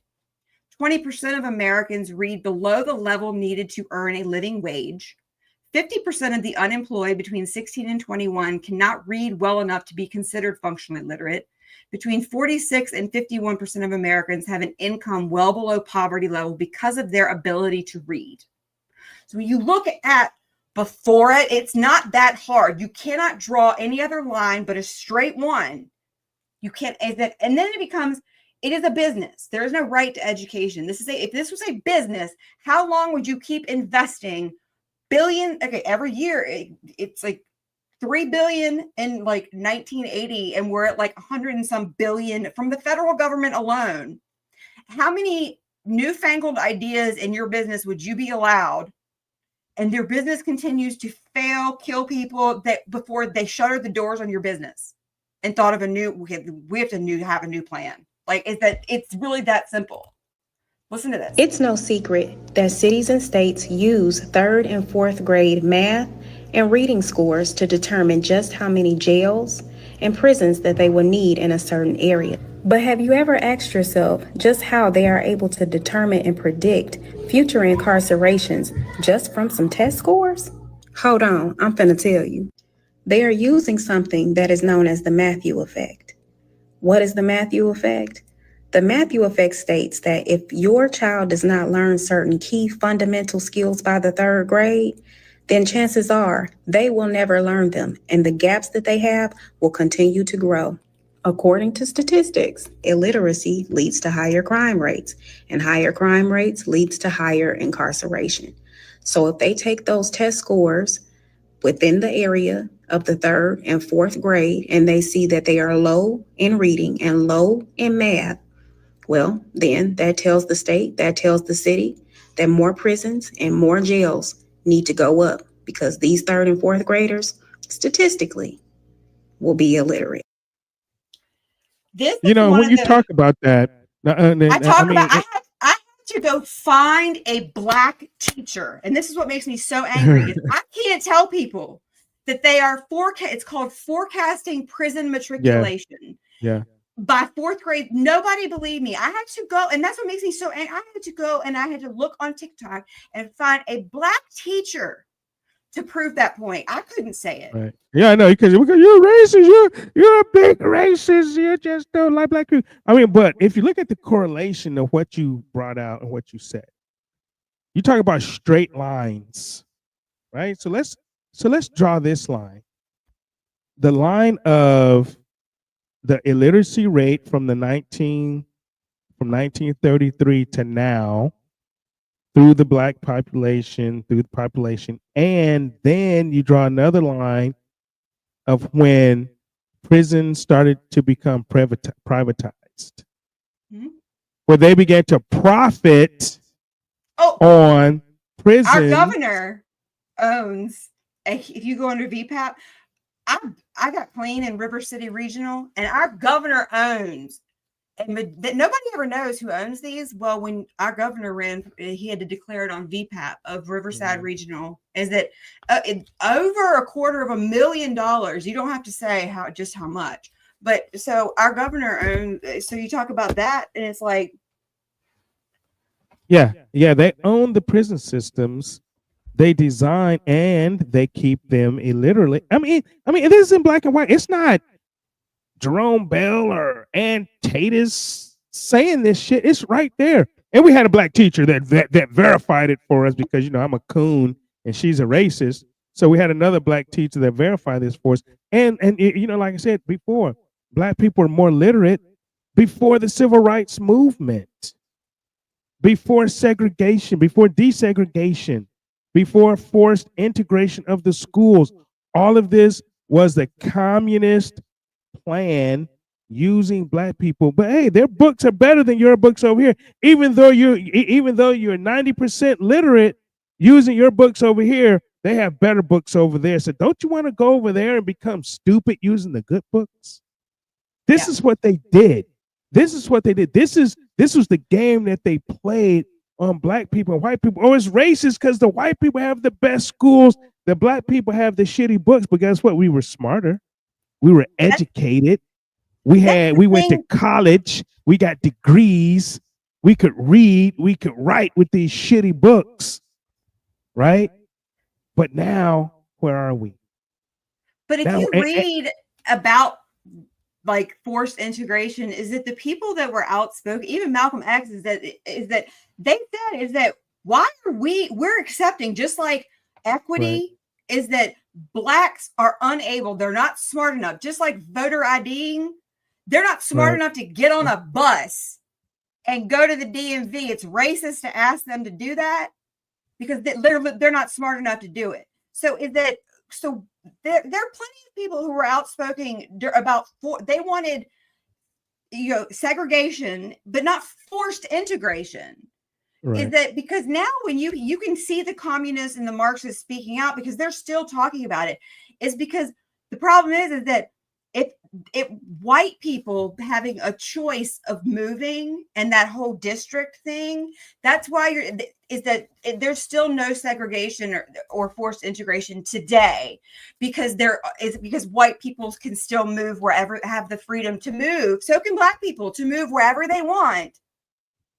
but is that they're still talking about busing, is that the schools will not be integrated. There will be no actual segregation until you force white children and black children in the same amounts to be in the building together.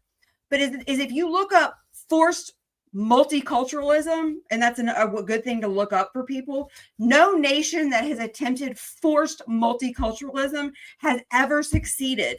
And you can read about Brown v. Board, is that they wanted to do it as fast as possible. And you look at it, is that there were black parents and plenty of people that spoke out and were like, why would you want to force people, especially children?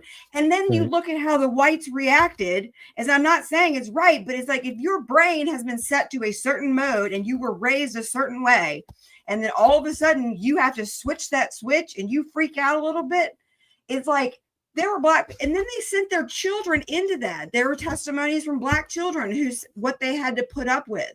But they blamed the white children for being racist instead of looking at the actual problem, was that warp speeding, putting forced integration maybe not have been a good idea.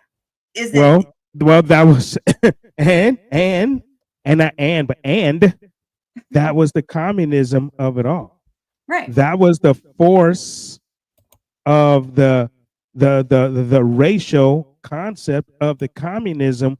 We have to force this race issue to create the divide, to usher in our communist agenda. We have to do that. I'm gonna pop you up. Go ahead. So when we talk about, like, there's people that you don't ever hear about, Reverend Dr.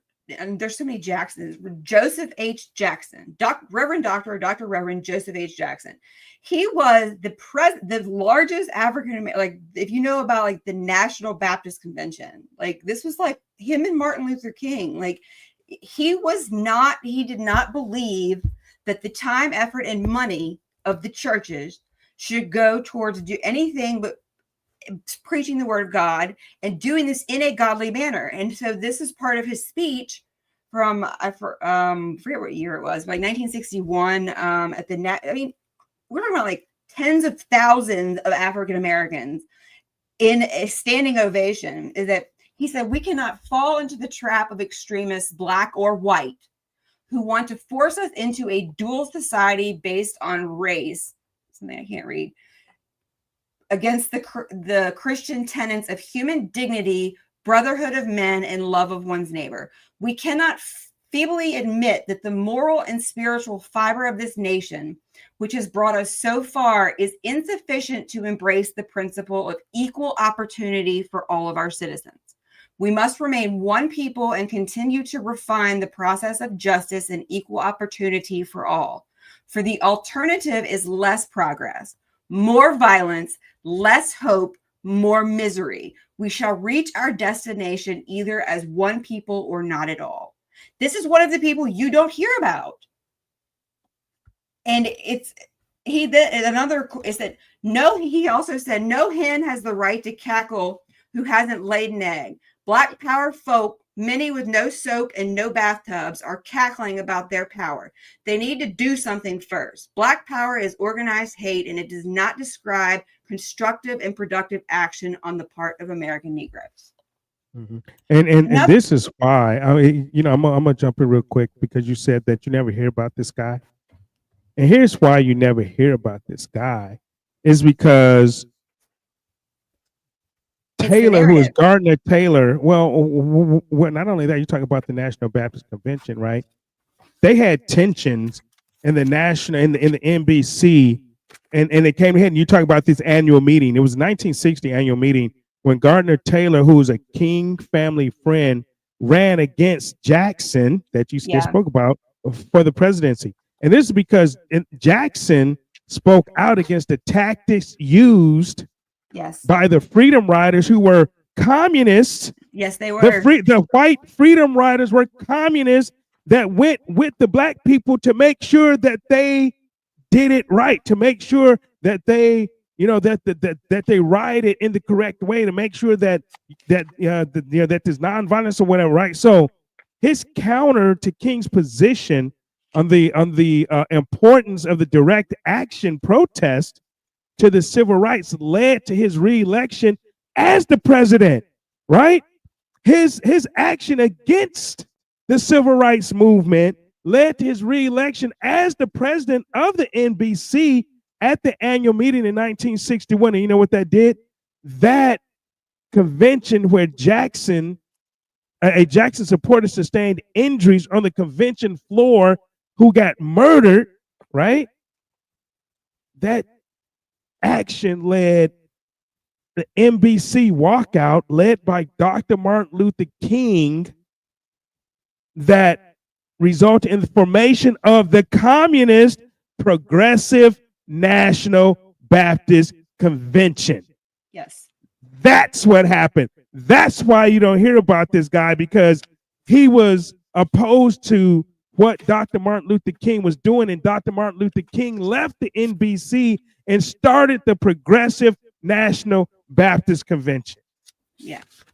But it's like, so I would continuously learn. And so for me, it's like, so when I learned, this is from Archie Moore. He was a heavy, lightweight. I mean, we made it because he was like, he was anti everything that the civil rights movement was doing. We made it because we had a goal and we were willing to work for it. Don't talk to me of your guaranteed national income. Any fool knows that this is insanity. Do we bring those who work to get ahead down to the level of those who never gave a damn? The world owes nobody, black or white, a living. God helps the man who helps himself. And what does the Democrat Party talk about now? The national income, right? You hear these socialists and these people running for office like Mandami and AOC, all these days. What are they talking about? The national income. That's communist. That's what they were talking about. It just ties all in. Okay, go ahead. Continue. So this was read into congressional record, and you can look up the 1930s were tougher, boxer KOs, hate mongers, rabid pleas. And so he says, the devil is at work in America, and it is up to us to drive him out. Snipers and looters, white and black, deserve no mercy. Those who would profit from their brother's misfortune deserve no mercy, and those who set up fellow Americans upon each other deserve no mercy. I'll fight the man who calls me an Uncle Tom. I have broken bread with heads of state, chatted with presidents, and traveled all over the world. I was born into a ghetto, but I refuse to stay there. I am a Negro. I am proud to be one. I am also an American, and I am proud to be that. And he goes up here and he talks about there are members of Black community who call for separate nation, self-determination. Which was, there was Lenin and communists. Well, I do not intend to give up 1 square inch of America. I'm not going to be told I must live in a restricted area. Isn't that what we've been fighting for to overcome? And then there's the element that calls for a return to Africa. Because that was a lot of this is like Pan-Africanism. People don't have any idea about that. That Pan-Africanism bullshit. Yeah, that and W.E.B. Du Bois was part of that. You had I mentioned the guy's name last week. I can't think of his name right now. But all the let's return to Africa. Let's go back to Africa. That. Well, this is what Reverend Jackson had to say. He said, "To hell with America should leave and go to the country that they love." And he says, "For those who do not have the money, we will pay their fare." Like is what Reverend Jackson and the previous ones sell to the people who were talking about Pan-Africanism. He was like, and so when I tell the people, okay, well, here's your money. You want to leave? You want to go somewhere that has communism and act like a communist? There's plenty of countries. We'll pay for you to get there, but you can't do it here, is what I tell people. And there were other ones like Reverend Henry Mitchell, Maddie Coney. These are names that people, is that everybody should know is, the freedom from the federal government is that these people got it. And, before, and so I just want to play this before we run out of time, but she taught in Watts, okay? And this was in 1997. This is just a clip. If you guys, on YouTube, if you look up Camp Constitution, I know how it's been around forever. It's a great resource, but people like Dr. Mildred Pierce, Dr. Mildred Pierce, the first African-American female doctor to graduate from Harvard, who is one of the leaders in like pro-life, she's a Black woman? Is it, is it, but these people they are dying. And so we have to document what they said. She taught in Watts. Okay. Just to give a little context. Ooh, not there yet.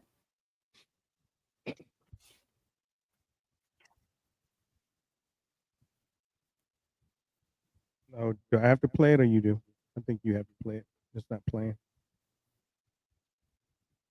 It's not playing it. It's not? Hold on. No volume anyway. Okay, hang on. I'm gonna, oh, it's that silly button.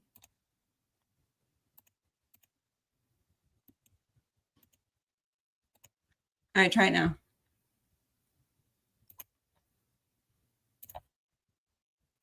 Volume? No volume. No? No? I can't hear it. You anybody hear anything? I don't. I can't hear anything. Okay. All right. I'm gonna pull it up on YouTube. So just talk about something real quick. I'll pull it up. All right. Hey, this is what happens when you produce your own show. All right, let's check out the chat real quick. Let's go through. Hey, Jamie, what's happening, brother? Send me that school stuff.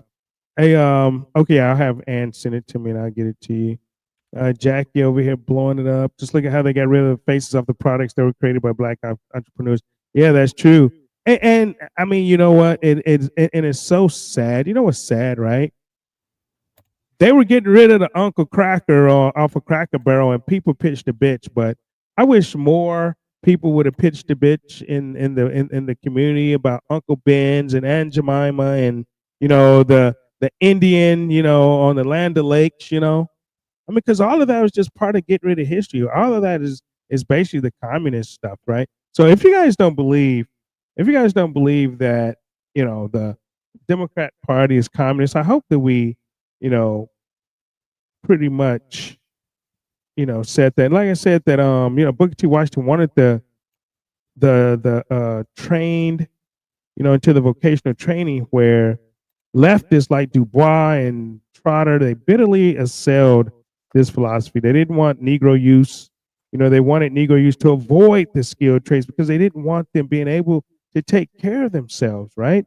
And what happened when they kept the menial, as they call it, Black kids from doing these trade skills, the vacuum was filled by what? White immigrant labor. White immigrant labor. You got that? Is that ready? Yeah, I think so. Okay, hold up. Okay, let's try it now.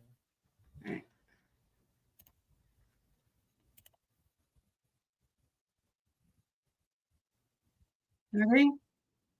Oh, I don't understand what's going on with the volume. You're up. The other video I played worked, didn't it? Yeah, everything worked except this for some reason.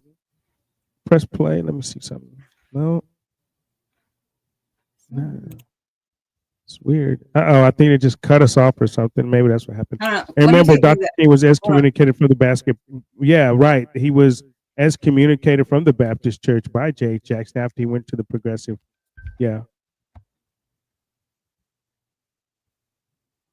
What is it? Isola Foster on education from October. Let me see if I can pull it up real quick.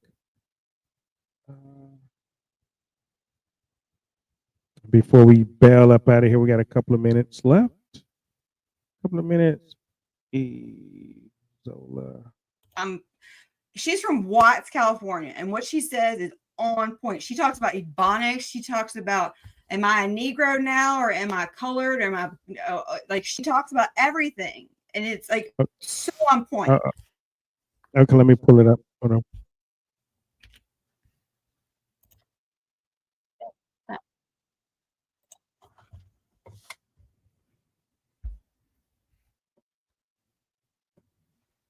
A teacher in Watts, California, and the South Central area of Los Angeles for nearly 3 decades. She's a columnist for Headway magazine and the author of the book, What's Right for All Americans.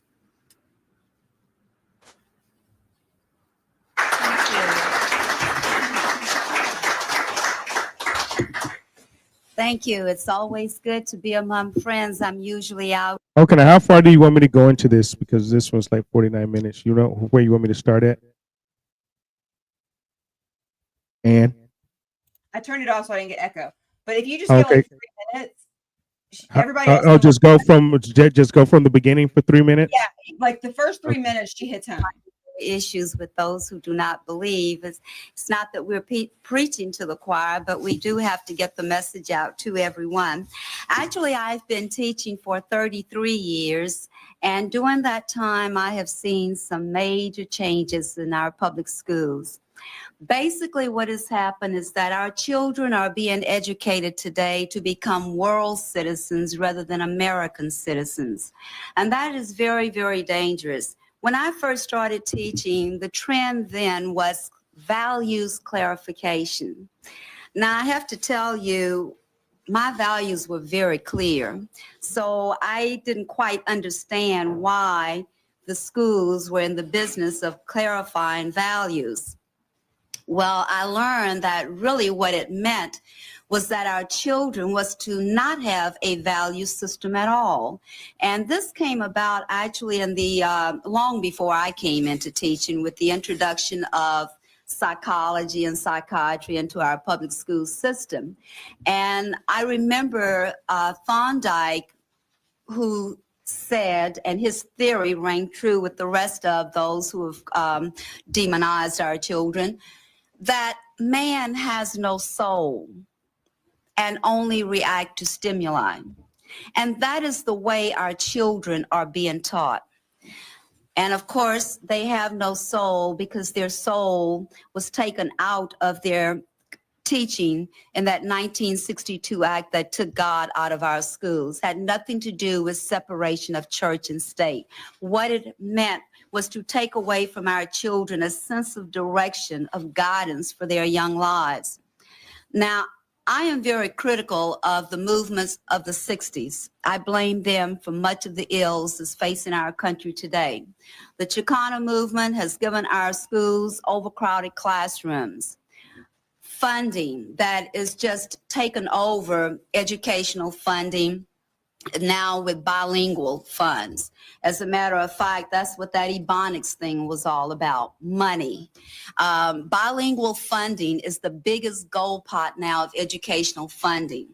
And Black teachers, Black students were not considered minority bilingual because they are American and they speak English. So our illustrious Black leaders decided that no, they're not American, they're African, and no, they don't speak English, they speak Ebonics. And as a result, now they also are getting some of this bilingual funding. I also blame the feminist movement because they have turned our little girls into wanting to be little boys. They have turned our young women against men. They have brought in abortion on demand, anytime, any place, anywhere, with or without parental consent. And I also blame the homosexual movement because they are in our schools now and they are pushing these programs that are detrimental to the lives of our young people and to the future of America. But most important, am I distressed with the political Black movement? I am distressed because 1 second, and you know she mentioned that, right? So the communists present homosexuality, number 26, part of the communist goals, present homosexuality, degeneracy, promiscuity as normal, natural, healthy in the schools. Okay, I'm going back. Sorry. As I am part of the race of people who were brought here as slaves and are now being used to enslave all of America. And I see this in our public schools. We in Los Angeles, the second largest school district in America, have all of these groups ingrained in teachers' unions. You have your gay and lesbian commission for your school board and your teachers' union, your what they call African American commission, your Chicano or Mexican American commission, your all, you name it, Native American, and they've divided our people into all of these groups each with their own agenda, and they're using our children as political pawns to support their agenda. Now, the only thing she didn't do was call it communist, and she may continue on to call it communist. But there it is, right there, though. Right, I'm gonna have to stop right there because we're getting that. But there it is. Go look. I'm actually gonna finish listening to the rest of this myself after the show. This was the year before I graduated high school, so I was trying to put. I graduated in '98, so I did not get any of this, and so what people have to stop doing is saying, "Well, I didn't get any of that, so it didn't happen." Because that wasn't the generation that was going to be captured. Right. This generation and the generation before this, the generation after you graduate, I graduated in '84, but the generation after you graduated, that's the generation below you, right? You know, so you figure it started in 1997, that's the generation right there. So those are the kids that were in kindergarten. Those are the kids that was in elementary school. This is and why I'm grade only school. friends with like 70, 80-year-old people, is because at 45, anybody younger than me, I can barely have a conversation with. But is what she's talking about here, like Thorndike, the psychologist, it's like values all, Sorry. you know, mental ed, sex ed, death ed, drug ed. That's what they're talking about. Values clarification. They're going to break down your kids' values, ask you all about it, and they're going to re-clarify those values for them, which is why you have children coming home who you don't recognize that you raised within your house. I just played that for 5 minutes, right? I if it wasn't 50 minutes, I would just play the whole thing. I think we might start with this next week, even though. But it's one that I mean, I'll send you a bunch of them of Black you educators guys, saying it. I mean, just that 5 minutes was the strongest 5 minutes that summed up what's going on in our world and education system than any 5 minutes that I've heard anybody say probably in the last fucking 40 years. Yeah. And That the 5 fact that minutes she's right there. Black And to tie it all together, and that ties it in with how communism and Negroes, she laid it 5 minutes. 5 minutes. And now how they're using not only the Negroes, but all these other races and genders, and this is all communism, y'all. So and it's all, if you read any of these documents I tell you about, they all tell you is that they the end, they're going to use Blacks, and the end goal is is all about getting rid of capitalism. And all of these documents, and they will tell you, and I tell them all the time, go and look up Lenin and what the Russians were doing. They'll tell you blatantly. Go to CPUSA, the website. They'll tell you exactly what they're doing and what they're pissed about. Go to beautifultrouble.org, which is Saul Alinsky's Rules for Radicals, now made into a website, and how exactly they're going to manipulate, propagandize, and do everything that they're doing. Is that it's all out there. They're pissed that you don't know that, because they want it known so that more people know. So absolutely, there it is. And yeah, thanks it's call it what it is. Hey, girl, thanks for coming in. Thanks for always drop. I know I can have you on for another hour. Maybe we'll have you back next week. Shit, maybe we'll finish this up. Watch this whole thing next week. Oh, I'm gonna watch it now, and I'm gonna play it again next week. I'm definitely gonna play it next week because this is fire. And I say those first 5 minutes were just. But Camp Constitution is that they've got a whole lot of. I mean, you could probably go through there and find 8 shows worth of stuff worth watching. Yeah, well, you know what? Maybe we'll just do that. Right, but take care. See you later. All right, thank you, and appreciate it. Thanks for coming on the Lions Den, girl. All right, later. There it is, y'all. Boom. Wow. All right, so we're gonna start with that next week. I'm gonna hold that over for next week, man. That right there. I mean, but that sums it up, right? That sums. Hey, but hey, what I want to do is thank you. Thank all of you for tuning in, sticking with me these last 4 weeks. So that's when it started, y'all. Look back, 1997. 1997. That's when it started to hit the education system. That's when the communists took over the education system here in America. All right. So, like I said, thank you. Hey, I hope you all have a great week. Have a great day tomorrow. Have a great Labor Day holiday for those that's still off work and that will be off work for Labor Day. You guys hang tight, hang cool. Thank you, Jamie. I see you over there. Thank you, Jackie, for hanging out. Thank you, everybody over there. Thank you, Carolyn and Louie and Lily Bees and Susan and all you people. I appreciate y'all tuning in. And my Getter chat is just blowing up. My brother's keeper. You got TBB. You got all the crew over there, man. I thank you guys for tuning in. About 1,500 of y'all over there. I gotta go back and read this chat, man. This chat is just blowing up, man. My brother's keeper was on fire. VA Warrior Mom again. Thank you. Right, but hey, we only bring it to you the truth. We bring it to you uncensored, unedited, unfiltered, unafraid, unapologetic, unscripted. This is how we bring it to you on the Radical Republicans live show. I am your host, the J Black Mamba of the airwaves. Y'all take care. I'll see y'all next week. Let's get it, Stevie. You guys take care. Peace.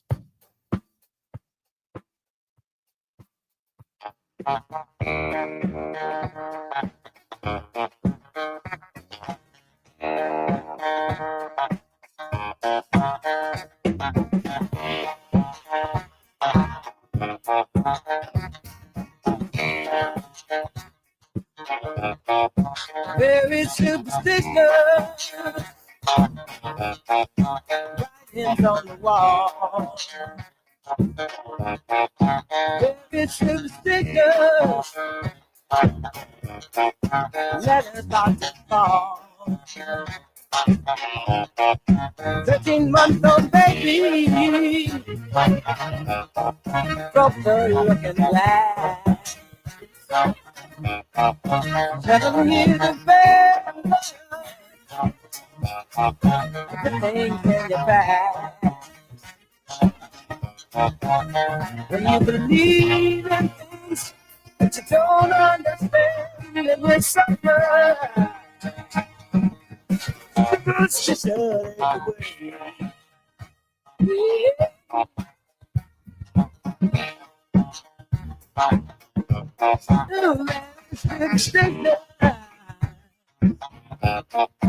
Wash your face and hands. Let me go. Oh, that you can. Keep me in the dream. Control. You don't want my saying. Sad is the song. When you believe in things you don't understand, you suffer. It's just another way. Yeah.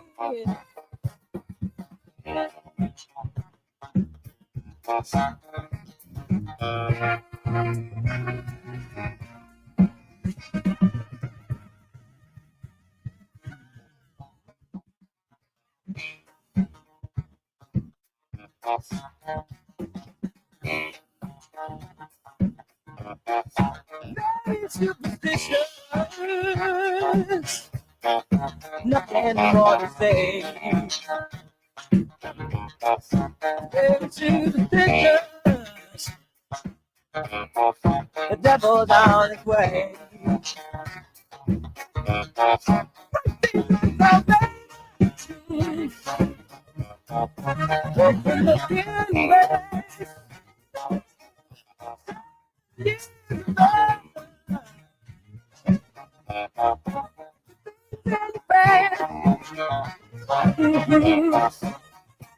Believe in things that you don't understand.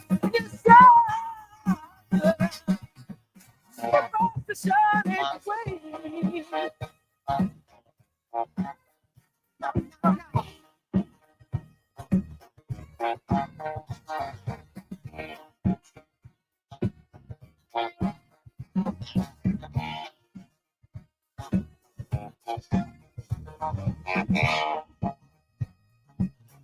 Awesome.